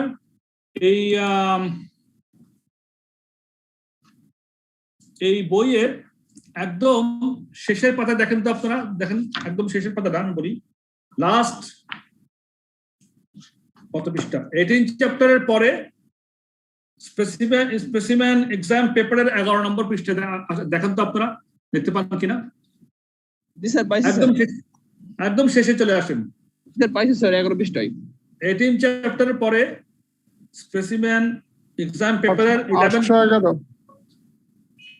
811 কি, কোনে আমার নাম্বারটা 811 নাই, এখানে 11 নম্বর পৃষ্ঠা দেখতে পাচ্ছেন। দেখেন তো আপনারা সবাই পারেন কিনা? লেখা আছে ম্যাথস টেবিল এন্ড ফর্মুলা। জি স্যার, পাওয়া গেছে স্যার, জি পেজ নাম্বার 11। আচ্ছা, আমি এখানে একটা আমি ডাউনলোড করে রাখছিলাম, একটা আপনাদেরকে দেখাতে পারি কিনা দেখি, জাস্ট আমাকে একটা মিনিট সুযোগ দেন। আমি যদি এটা পাই তাহলে আপনাকে দেখাতে পারবো। স্যার বইয়ের স্যার ফার্স্ট দিকে আছে এটা স্যার, আমাদের বইয়ে নাই স্যার, আমাদের বইয়ে 7 বইয়ের স্যার ফার্স্ট দিকে আছে স্যার, ফার্স্ট পেজে আছে স্যার। আচ্ছা, এই যে পেজটা, হ্যাঁ এই যে আমি পাইছি, এটা আমি দেখাই, একটা ছবিটা দেখাই। এই পেজটা কিন্তু সবার লাগবে, এই পেজটা সবার অবশ্যই এই চ্যাপ্টার করার সময় লাগবে। দাঁড়ান, এটা আসতেছে, আমি যেটা ডাউনলোড করছিলাম সেটা আপনাকে দেখাই, জাস্ট এটা চেহারাটা কেমন দেখেন। এটা কি দেখছেন আপনারা সবাই? আমাকে বলেন তো, অনেকে দেখছেন? জি2 পরস্পরিকের সময় এটা ইউজ করছিলাম, এই শীটটা অবশ্যই ইউজ করবেন আপনারা। এখন অপারেশন লেভেলে আছেন, এটা নিশ্চয়ই আপনারা ইউজ করার কথা। এটা দেখেন এখানে দুইটা টেবিল আছে। আচ্ছা, একটা হচ্ছে কি আপনার present value table, present value of $1, that is 1 plus r to the power n করে দিচ্ছে। $1 এর প্রেজেন্ট ভ্যালু কত, বিভিন্ন ইন্টারেস্ট রেট দেওয়া আছে। দেখুন এখানে কলামগুলোতে রেট অফ ইন্টারেস্ট দেওয়া আছে 1%, 2%, 3%, 4% করে 10% পর্যন্ত, এদিকে আবার 11 থেকে 20% পর্যন্ত দেওয়া আছে। কলামগুলোতে কি দেওয়া আছে, ইন্টারেস্ট রেট দেওয়া আছে। আর এদিকে দেওয়া আছে পিরিয়ড, 1 বছর, 2 বছর, 3 বছর, 4 বছর, 5 বছর করে 20 বছর পর্যন্ত দেওয়া আছে। এখানেও তাই 1 থেকে 20 পর্যন্ত দেওয়া আছে। তাহলে বিভিন্ন রেটে বিভিন্ন বছরে এই যে প্রেজেন্ট ভ্যালু অফ 1 টাকা, আজকের 1 টাকা আমার বিভিন্ন রেটে বিভিন্ন বছরে গিয়ে কত টাকা হয় সেটার হিসাব হচ্ছে এটা। এটা এই ফর্মুলা দিয়ে বের করা যায়, এই ফর্মুলা দিয়ে এটা বের করা যায়। তো দেখেন, যেমন মনে করেন এটা কিভাবে আপনারা রিড করবেন, এটা কিন্তু একটা ইম্পর্টেন্ট বিষয়। এটা প্রত্যেক সময় ডিসকাউন্ট ফ্যাক্টর বলে, বা এটাকে ডিসকাউন্ট ফ্যাক্টর, আপনি এখান থেকে ডিসকাউন্ট ফ্যাক্টর খুঁজে নিয়ে আপনারা সবসময় লাগবে অ্যাপ্রেজাল করার সময়, ইনভেস্টমেন্ট অ্যাপ্রেজাল করার সময়। যেমন মনে করেন আমি একটা এক্সাম্পল দিই, 10% মনে করেন, দিস ইজ 10% রো, 10% কলাম। 10% এর প্রত্যেক বছরে 1 টাকার মূল্য কত হবে 10% রেটে। যেমন প্রথম বছরে 0 ইয়ারে তো 1 টাকার মূল্য 1 টাকাই হলো, জিরো টাইমে। জিরো টাইম মানে কি, ইনিশিয়াল টাইমে যখন আপনি ইনভেস্ট করতেছেন তখন আপনার 1 টাকার মূল্য তো 1 টাকাই। কিন্তু 1 বছর পরে 1 টাকা 10% রেটে ইন্টারেস্ট রেট বা কস্ট অফ ক্যাপিটাল যাই বলুন না কেন, 10% রেটে 1 বছর পরে আপনার 1 টাকার মূল্য বের করলেন আপনার 10% রেটে 0.909, 9% এ 0.917, যদি 8% হয় তাহলে 0.926। স্যার এটা আপনি স্যার মানে স্যার এটা তো ফিউচার ভ্যালু করতে গেলে স্যার এটা লাগবে। Sorry, present value. স্যার আমি যদি করতেছি ওটা ফিউচার ভ্যালু ছিল, এক্সাম্পল অন। হ্যাঁ, অসুবিধা নেই, উল্টা হচ্ছে। এটা ভবিষ্যতে স্যার, ভবিষ্যতে বর্তমানে আনাটা হচ্ছে, কিন্তু বর্তমানকে ভবিষ্যৎ নেওয়া হচ্ছে না। আপনি যেটা আমি এখন দেখাচ্ছি আপনি এটা ফলো করেন, হ্যাঁ ফলো করেন, এটা লাগবে আপনাদের। এটা আমি একটু অ্যাডভান্স আপনাদের দেখাচ্ছি, দেখানোর পরে আপনি এটা তো লাগবে, আপনার ডিসকাউন্ট লাগবে। তো প্রেজেন্ট ভ্যালুটা কিভাবে রিড করবেন, 1 বছরটা বা 5 বছরের পরে 5 বছর পিরিয়ডে 1 টাকার মূল্য 10% হারে আপনাকে এখানে যেতে হবে 0.621 ডিসকাউন্ট টেবিল, এটাকে বলে প্রেজেন্ট ভ্যালু টেবিল। আরটা হচ্ছে আপনার এটা হচ্ছে প্লাস হয়ে যেমন কিউমুলেটিভ হয়ে প্রেজেন্ট ভ্যালু অফ $1 পার অ্যানাম 10% এটা আপনার 1 টাকা হয়ে যাবে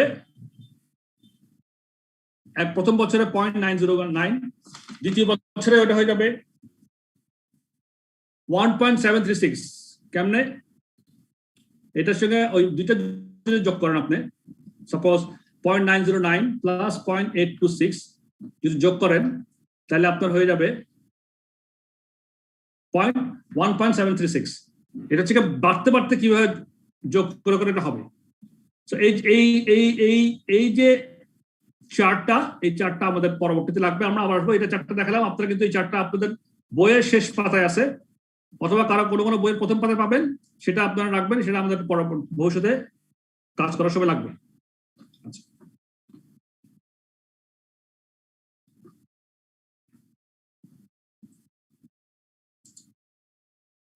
আসতেছে না কেন এটা?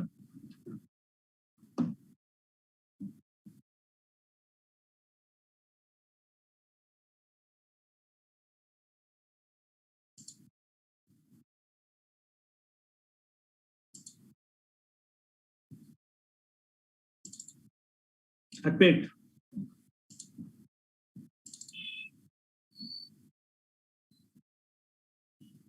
আচ্ছা এই যে present value table, discount factor table আপনারা কি সবাই আপনার বইতে আছে কিনা আপনারা কি কনফার্ম করছেন, করেন একটু যে সবার কাছে আছে ওটা? স্যার আছে স্যার, সবার কাছে।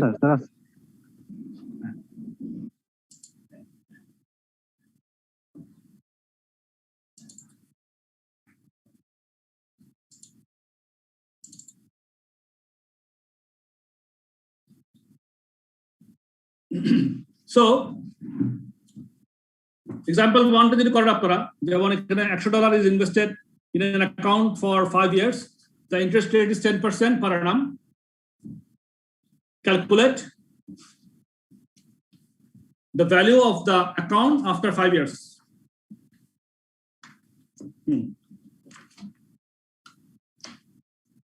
কারণ আপনারা পারবেন, এটা করতে পারবেন? কিভাবে করবেন? জি স্যার, করা যাবে। বলেন কিভাবে করবেন, বলেন।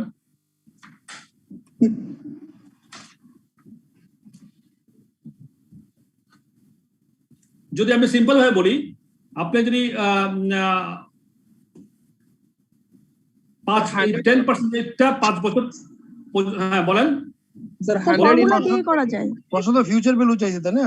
Future value future value equal P into 1 plus R into power to the power n. P এর মান দেওয়া আছে, R এর মান রেট দেওয়া আছে, আর টাইমও দেওয়া আছে। তো ফর্মুলা দিলে স্যার আগের পেজে যে ফর্মুলাটা দেখাইছেন ওটাতেই তো করা যাবে। ওটাতে করা যাবে। G equal to x into 1 plus R to the power n।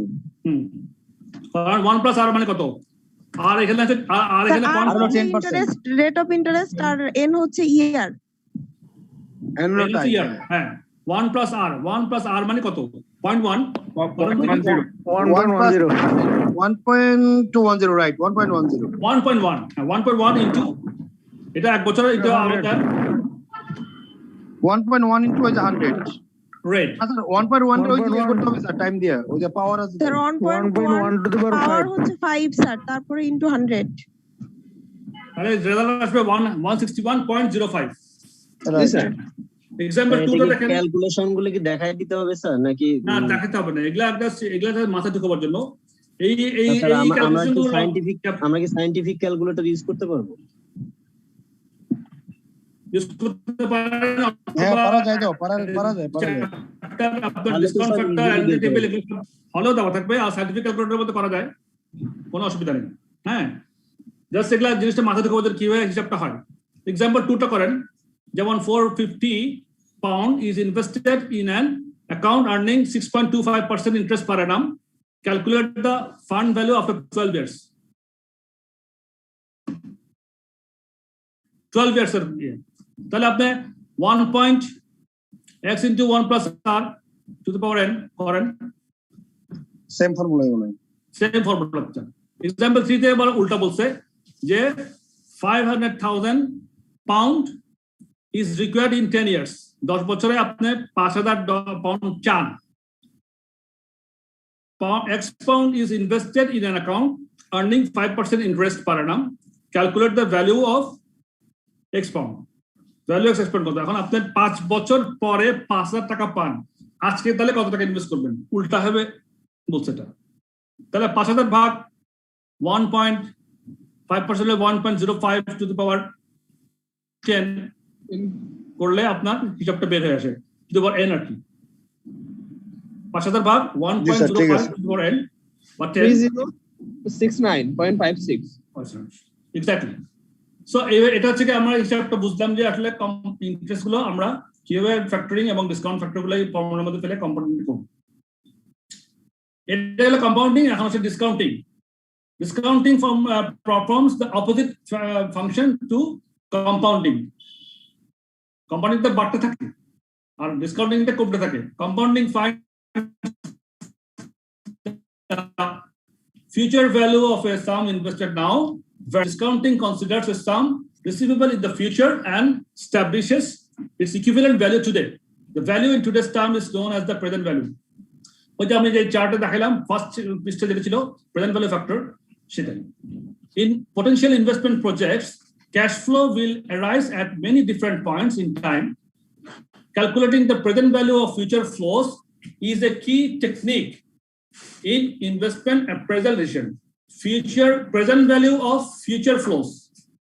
আমি 1 বছর পরে যে টাকা পাবো সেটার আজকের মূল্য কত, কিংবা 3 বছর পরে, 2 বছর পরে, 5 বছর পরে যে টাকা পাবো সেটার আজকের ভ্যালু কত। ডিসকাউন্টিং ফ্যাক্টর দিয়ে আমি ডিসকাউন্টিং করে ওটাকে আমি আজকের ভ্যালু দাম, সেখানেও আপনি একটা ফর্মুলা ইউজ করতে পারেন, প্রেজেন্ট ভ্যালু সমান future value into discount factor. Discount ফ্যাক্টরটা যে কেন আমি একটু অ্যাডভান্স দেখাচ্ছিলাম যে প্রেজেন্ট ভ্যালু যে ফ্যাক্টর ডিসকাউন্ট ফ্যাক্টর দেখাচ্ছিল, প্রেজেন্ট ভ্যালু যে টেবিল দেখাচ্ছিলাম সেটাই হচ্ছে ডিসকাউন্ট ফ্যাক্টর। ফিউচার ভ্যালুকে আপনি ডিসকাউন্ট ফ্যাক্টর দিয়ে গুণ করলে আপনি প্রেজেন্ট ভ্যালুটা বের করতে পারেন, where discount factor সমান 1 divided by 1 plus r to the power n, যেখানে r is the interest rate expected as decimal and n in the number of line projects. So এটা ডিসকাউন্ট ফ্যাক্টর পেলাম। এক example এখানে আসলো, example 4 বলতেছে যে calculate the present value of $25,000 25,000 pound receivable in 6 years time if the interest rate is 10% per annum. তাহলে 10% interest রেটে আপনার 6 বছর পরে আপনার ডিসকাউন্ট ফ্যাক্টরটা কত সেটা আপনার লাগবে আগে। দেখেন কথাটা, calculate the present value of $25,000 receivable in 6 years time. 6 বছর পরে আমি যে 25,000 পাউন্ডটা পাবো সেটা 10% রেটে যদি আমি ডিসকাউন্ট রেট ধরি, ইন্টারেস্ট রেট ধরি, তাহলে আজকের ভ্যালুতে আমি সে কত টাকা হবে। কথাটা আপনি বুঝছেন আমরা কি করতে চাচ্ছি? Present value of $25,000 receivable in 6 years time, মানে 6 বছর পরে আমি $25,000 পাবো। সেটা if the interest rate is 10%, তাহলে আজকের প্রেজেন্ট ভ্যালু কত? 6 বছর পরে 25,000 পাউন্ড পাবো, আজকে তাহলে ওটার ভ্যালু কত? 10% যদি ইন্টারেস্ট রেট, তাহলে আমাকে ডিসকাউন্টিং করতে হবে এটা, কারণ আজকের টাকা এবং 6 বছর পরের টাকা তো এক না। তা আমি সিদ্ধান্ত নিব আজকে, এটা কেন করতে হবে আমাকে সেটা আগে বুঝেন।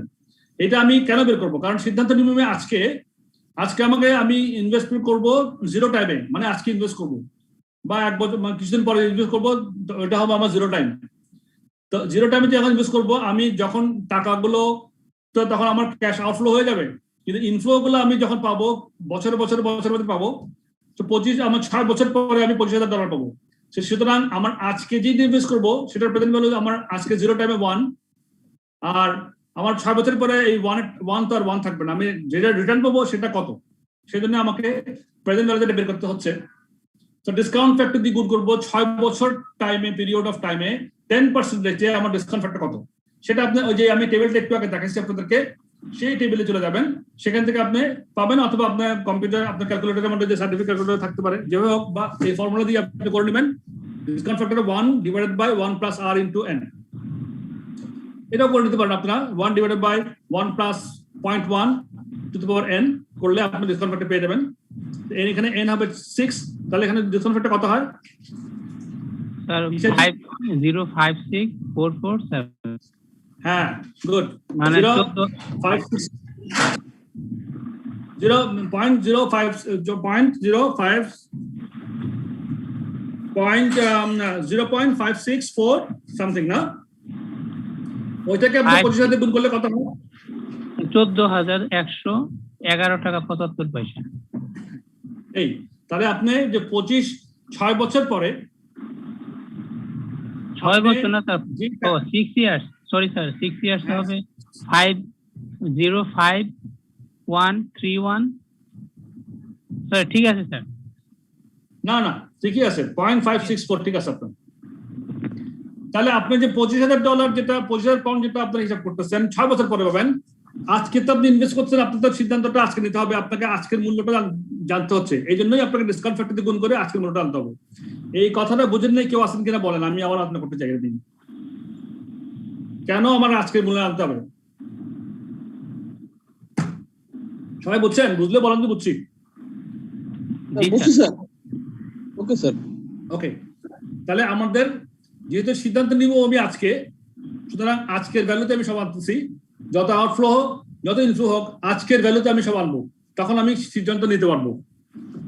ঠিক আছে, এক্সাম্পল 5 এ বলছে calculate how much should be invested now, আজকে আমি কত ইনভেস্ট করবো in order to have $250 million, 250 pound in 8 years time. The account pays 12% interest per annum. তো 12% ইন্টারেস্ট পার annum রেটে 8 বছর পরে আমার ডিসকাউন্ট ফ্যাক্টর হয় ওই আপনার ওই চার্টে দেখেন sir 40.40388। Let's take 0.404. Let's take 0.404. হ্যাঁ, এটাকে আপনি 250 গুণ করেন, যা হয় আপনার স্যার 100.98। হ্যাঁ, 100.9 মানে 101 ধরেন, 101 ধরেন, রাউন্ডিং করে ফেলেন 101। তাহলে calculate how much should be invested in order to have 250 pound in 8 years time. The account pays 12% interest per annum. তাহলে আপনি আজকে যদি 101 টাকা রাখেন, 8 বছর পরে এই 12% আরে ওইটা হয়ে যাবে 101 টাকা। These are the thing যে আমরা কম্পাউন্ডিং এবং ডিসকাউন্টিং সম্বন্ধে আলোচনা করলাম। এবার আসেন কস্ট অফ ক্যাপিটাল। এতক্ষণ পর্যন্ত আমরা যা আলোচনা করলাম এই কনসেপ্টটা দিয়েই আমাদের কিন্তু পরবর্তী ধাপের অঙ্কগুলো ইনভেস্টমেন্ট অ্যাপ্রেজাল গুলো করতে হবে। সুতরাং এই কনসেপ্টের মাথায় সবার রাখতে হবে যে time value of money, cost of capital কি জিনিস। If in the above discussion we refer to the rate of interest, there are a number of alternative terms used to refer to the rate a firm should use to take account of the time value of money. অনেক নামে এগুলো বলা যায়, যেমন আমরা তো rate of interest বলছি, এটাকে আবার কস্ট অফ ক্যাপিটাল বলা যায়, এটাকে ডিসকাউন্ট রেটও বলা যায়, অথবা রিকোয়ার্ড রেট অফ রিটার্ন বলা যায়। যাই হোক না কেন, রেট অফ ইন্টারেস্ট বলুক, কিংবা কস্ট অফ ক্যাপিটাল বলুক, কিংবা ডিসকাউন্ট রেট বলুক, কিংবা রিকোয়ার্ড রেট অফ রিটার্ন বলুক, মিনিং কিন্তু সেম। এবং to take account of the time value of money, time value of মানিকে অ্যাকাউন্ট করার জন্য, হিসাব করার জন্যই এই টার্মগুলা একই মিনিং এ ব্যবহৃত হয়। রেট অফ ইন্টারেস্ট হোক, প্রশ্নের মধ্যে বিভিন্ন রকম যে কোনো একটা বলা রাখতে পারে, রেট অফ ইন্টারেস্ট বলতে পারে, অথবা কস্ট অফ ক্যাপিটাল বলতে পারে, অথবা ডিসকাউন্ট রেট বলতে পারে, অথবা রিকভার্ড রেট অফ রিটার্ন বলতে পারে। যেটাই হোক না কেন, মিনিং কিন্তু same. Whatever term is used, the rate of interest used for discounting reflects the cost of the finance that will be tied up in the investment. Cost of the finance. কথা কি sir? আমার একটা প্রশ্ন আছে। বলেন। অবশ্যই। সে for example আমি 5 বছর পর 1 কোটি টাকার মালিক হতে চাই, তাহলে আজকে আমার কত টাকা ইনভেস্ট করতে হবে? আমি সেটা ফিউচার ভ্যালুটা পাচ্ছি যে আমি 1 কোটি টাকা পেতে চাই, কিন্তু স্যার রেটটা কিভাবে করব স্যার? এটা রেটটা তো আপনি অনেকভাবে পেতে পারেন। আপনার ব্যাংক ইন্টারেস্ট রেট, যে আপনি যে দেশে থাকেন, মনে করেন আপনি বাংলাদেশে থাকেন বা বিদেশেও থাকতে পারেন, তো আপনার বাংলাদেশের ব্যাংকের রেট কি সেটা একটা হিসাব হতে পারে। বা রেটটা তো স্যার অলওয়েজ প্রিডিটারমাইন্ড থাকবে। প্রিডিটারমাইন্ড থাকবে, কিন্তু আপনি এখন প্রিডিটারমাইন্ড থাকবে যে আপনার পরিস্থিতি অনুযায়ী আপনি প্রিডিটারমাইন্ড করবেন। আপনাকে রেট প্রিডিটারমাইন্ড থাকবে কখন? আপনি যদি অঙ্ক করতে যাচ্ছেন তখন বলে দিল। উনি বলতেছে সেটা না, উনি বলছে প্রিডিটারমাইন্ড নাই, উনি এখন কিভাবে রেটটা ঠিক করবে? ওনার প্রশ্ন হচ্ছে উনি কিভাবে রেটটা ঠিক করবে। স্যার রেটটা কি বের করার কোনো আছে কিনা, ফর্মুলা আছে কিনা? আমি এটা জানি না। Required rate of return, different rate return থাকতে পারে,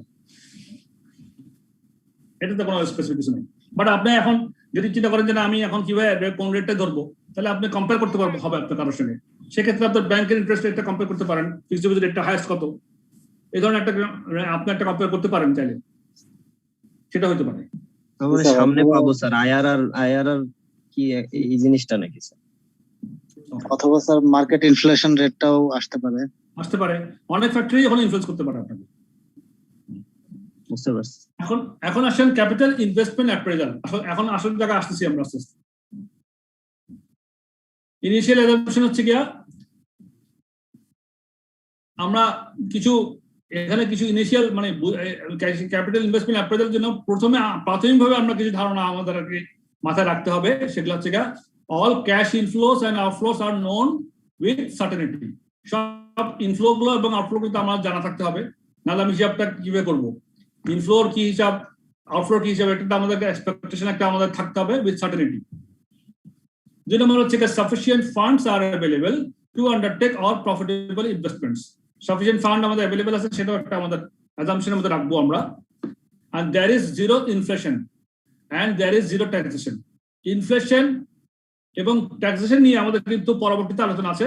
আপাতত আমরা ইনিশিয়ালি বিষয়টা বোঝার জন্য ইনফ্লেশন এবং ট্যাক্সেশনকে জিরো ধরে আগাবো।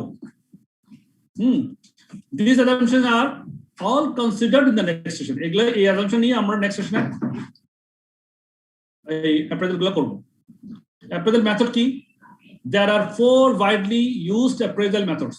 4 ধরনের অ্যাপ্রেজাল মেথড আমরা বেশি ব্যবহার করে থাকি। একটা হচ্ছে নেট প্রেজেন্ট ভ্যালু মেথড, আর হচ্ছে ইন্টারনাল রেট অফ রিটার্ন, আর হচ্ছে দ্য পেব্যাক পিরিয়ড, আর হচ্ছে accounting rate of return. Net present value তাহলে 4টা, net present value NPV, internal rate of return by IRR, payback period, R accounting rate of return by ARR. Net present value কিভাবে করি? The net benefit or loss of benefit. The net benefit or loss of benefit in present value terms from an investment opportunity. Net present value is the difference between the sum of the projected discounted cash inflows and outflows attributable to a capital investment or other long-term projects. কি হয় আসলে বিষয়টা কেমনে হয়? আমি একটা invest করলাম এখন এবং আমার 5 বছর ধরে বা ধরেন 5 বছরের প্রজেক্ট, 5 বছর ধরে আমার রিটার্ন আসতে থাকবে। আজকে ইনভেস্ট করলাম, 1 বছর পর থেকে আমার 5 বছর পর্যন্ত, পরবর্তী 5 বছর পর্যন্ত আমার রিটার্ন আসবে। এখন আমার তো সিদ্ধান্ত নিতে হবে আজকেই, সিদ্ধান্ত নিতে হবে যে আমি এই ইনভেস্টমেন্ট করবো কি করবো না। তখন আমি কি করব সিদ্ধান্ত নেওয়ার জন্য? আমি মনে করেন যে আমার মানে রেট অফ ইন্টারেস্টটা 10%, যত পার্সেন্ট ধরলাম 10%। এই 10% হিসেবে আমি প্রেজেন্ট ভ্যালু অফ আউটফ্লো হিসাব করব, আর হিসাব করবো কি প্রেজেন্ট ভ্যালু অফ ইনফ্লো। যা টাকাগুলো আসবে সেগুলোর ইনফ্লোতে, যা ইনফ্লোগুলো আসবে সেগুলোর আজকের দিনে ইনফ্লো কত। 5 বছর যেমন একটু আগে আমরা 6 বছর হিসাব করলাম, $25,000 আজকের হিসাবে 14,100 হইলো আমাদের। তাহলে আজকে এটা আমি হিসাব করলাম, এভাবে আমি হিসাব করবো যে 5 বছর পরে যেটা পাবো সেটা আজকের মূল্য কত, 4 বছর পরে যেটা পাবো সেটা আজকের মূল্য কত, 3 বছর পরে যেটা পাবো সেটা আজকের মূল্য কত। এভাবে করে আমি 1 থেকে 5 বছর পর্যন্ত ইনফ্লো করে হিসাব করবো। আউটফ্লোটাও হিসাব করবো যে আজকের যেটা আমি আজকে ব্যবহার করবো সেটা কোনো ডিসকাউন্ট ফ্যাক্টর নাই, 0 টাইমে আমার 0 হবে, 1 হবে, এভাবে যাবে। তখন আমি এই যে প্রেজেন্ট ভ্যালু গুলো বের করবো, আউটফ্লো এবং ইনফ্লো, ওটাকে তখন প্লাস মাইনাস করবো যে আমার আউটফ্লো থেকে ইনফ্লো বেশি না কম, বেশি না কম। তাহলে আউটফ্লোর প্রেজেন্ট ভ্যালু থেকে যদি ইনফ্লোর প্রেজেন্ট ভ্যালুটা বেশি হয়, সেক্ষেত্রে কি আমার জন্য জিনিসটা ভালো হবে না খারাপ হবে? আপনি কি মনে করেন? অ্যাকসেপ্টেড স্যার, ওটা গ্রহণ করা যায়। এক্স্যাক্টলি। কারণটা হচ্ছে আমি তো সিদ্ধান্ত নিচ্ছি আজকে, আমার তো এটা 5 বছর পর্যন্ত রান করবে। সবগুলো ইনফ্লোকে আমি হিসাব করে দেখলাম যে আমার ইনফ্লোটা আউটফ্লো থেকে ইনফ্লোর প্রেজেন্ট ভ্যালু আউটফ্লোর প্রেজেন্ট ভ্যালু যদি বেশি হয় তাহলে আমার জন্য এটা ভায়াবল হবে। আর যদি কম হয় তাহলে আমার ভায়াবল হবে না। এই যে হিসাব করে যে নেট যেই আমরা ব্যালেন্সটা পাবো ওটাকে বলা হয় NPV, net present value. Net present value মানে all present value of outflows are all present value of inflows. Sir NPV যদি 0 হয় সেক্ষেত্রে স্যার কি হবে? সেক্ষেত্রে তো আপনার এটা ব্রেক ইভেন অবস্থায় আছেন আপনি। Decision up to yours. হ্যাঁ, ডিসিশন আপনি নেবেন কি না নেবেন, তখন তো আপনার আরো অনেকগুলো ফ্যাক্টর কাজ করতে পারে। মানে ওটা তো 0 অবস্থায় আছেন আপনি, তখন তো আপনি একদম মানে ব্যালেন্সিং সিচুয়েশনে আছেন বা ব্রেক ইভেন পয়েন্ট সিচুয়েশনে আছেন। তখন আপনার উপর সিদ্ধান্ত আপনি নেবেন কি নেবেন না, হয়তো বা ওই আপনার প্রজেক্টের ইনভেস্টমেন্টের জন্য হয়তোবা অন্য কোনো ডিসিশনও রিলেটেড হতে পারে, সেজন্য আপনাকে সিদ্ধান্ত নিতে হতে পারে। ডিসিশনের ক্ষেত্রে নেগেটিভ হলেও ডিসিশন নিতে হয়, প্রজেক্ট অনেক সময় নেগেটিভ হলে নিতে হতে পারে। হয়তোবা একটা ইনভেস্টমেন্টের কারণে এক জায়গায় একটা মেশিন লাগতেছে, ওটা নেগেটিভ হচ্ছে এনপিভি, কিন্তু আপনার ওইটা না হলে তো আর একটা করতে পারতেছেন না, এরকম ডিসিশন হয়, হতে পারে। তো ডিসিশন তো আপনি নেবেন। আচ্ছা, তাহলে এখানে ডিসিশন ক্রাইটেরিয়াটা কি বলতেছে ওরা? Any project with a positive net present value is কি ভাইবল, আর projects with a negative NPV are not viable. Faced with mutually exclusive projects, choose the project with the highest net present value. যখন mutually exclusive project হবে, একটা সঙ্গে একটা related না, তখন আমি কোনটা নিব যেটাতে আমার হাইয়েস্ট এনপিভি হবে সেটা নিব। হ্যাঁ, এই হচ্ছে মোটামুটি নেট প্রেজেন্ট ভ্যালু থেকে ডিসিশন ক্রাইটেরিয়া। এইগুলো হচ্ছে আমাদের কনসেপচুয়াল বিষয়, এগুলো আমাদেরকে ডিসিশন নেওয়ার সময় মাথায় রাখতে হবে। হিসাব তো করবো সহজে, হিসাব করতে কোনো কষ্ট হবে না। হিসাবগুলো সব আমাদের কম্পিটিশনাল ক্রাইটেরিয়া, এখানে খুব ডিফিকাল্ট হবে না। ডিসিশন মেকিং এর মধ্যে এই জিনিসটা মাথায় রাখতে হবে যে নেট প্রেজেন্ট ভ্যালু তাহলে কি হবে। তাহলে আপনারা বলেন নেট প্রেজেন্ট ভ্যালু যদি পজিটিভ হয় তাহলে কি করব? সিদ্ধান্ত কি নিব নাকি নিব না? অ্যাকসেপ্টেবল স্যার, অ্যাকসেপ্ট করব। আর যদি নেট প্রেজেন্ট ভ্যালু যদি নেগেটিভ হয় তাহলে কি করব, রিজেক্ট করব নাকি? জি স্যার।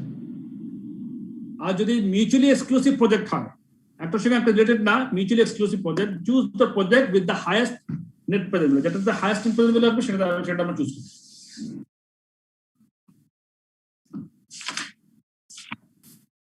আচ্ছা, মিউচুয়ালি এক্সক্লুসিভ প্রজেক্ট কি এটা বুঝলাম না।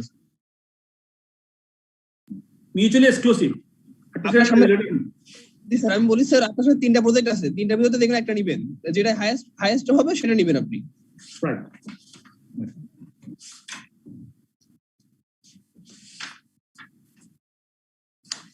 আচ্ছা স্যার সময় নাই। সময় নাই, কটা আছে? যাই হোক, তাহলে মোটামুটি এখানে শেষ করি আজকে আমরা আলোচনার একটা পর্যায়ে আছে। আমি জাস্ট এটাকে বলেছি, NPV is defined as the difference between the sum of the projected discounted cash inflows and outflows attributable to your capital investment or other long-term projects. যেটা আমরা আলোচনা করলাম নেট প্রেজেন্ট কি জিনিস। ওকে, নেক্সট ক্লাসে আমরা এটা এক্সাম্পলটা করব, করে we can carry on নাকি। আজকে তাহলে এতটুকু থাক।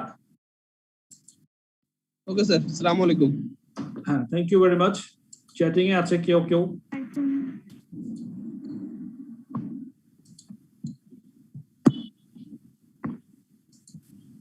আসসালামু আলাইকুম স্যার।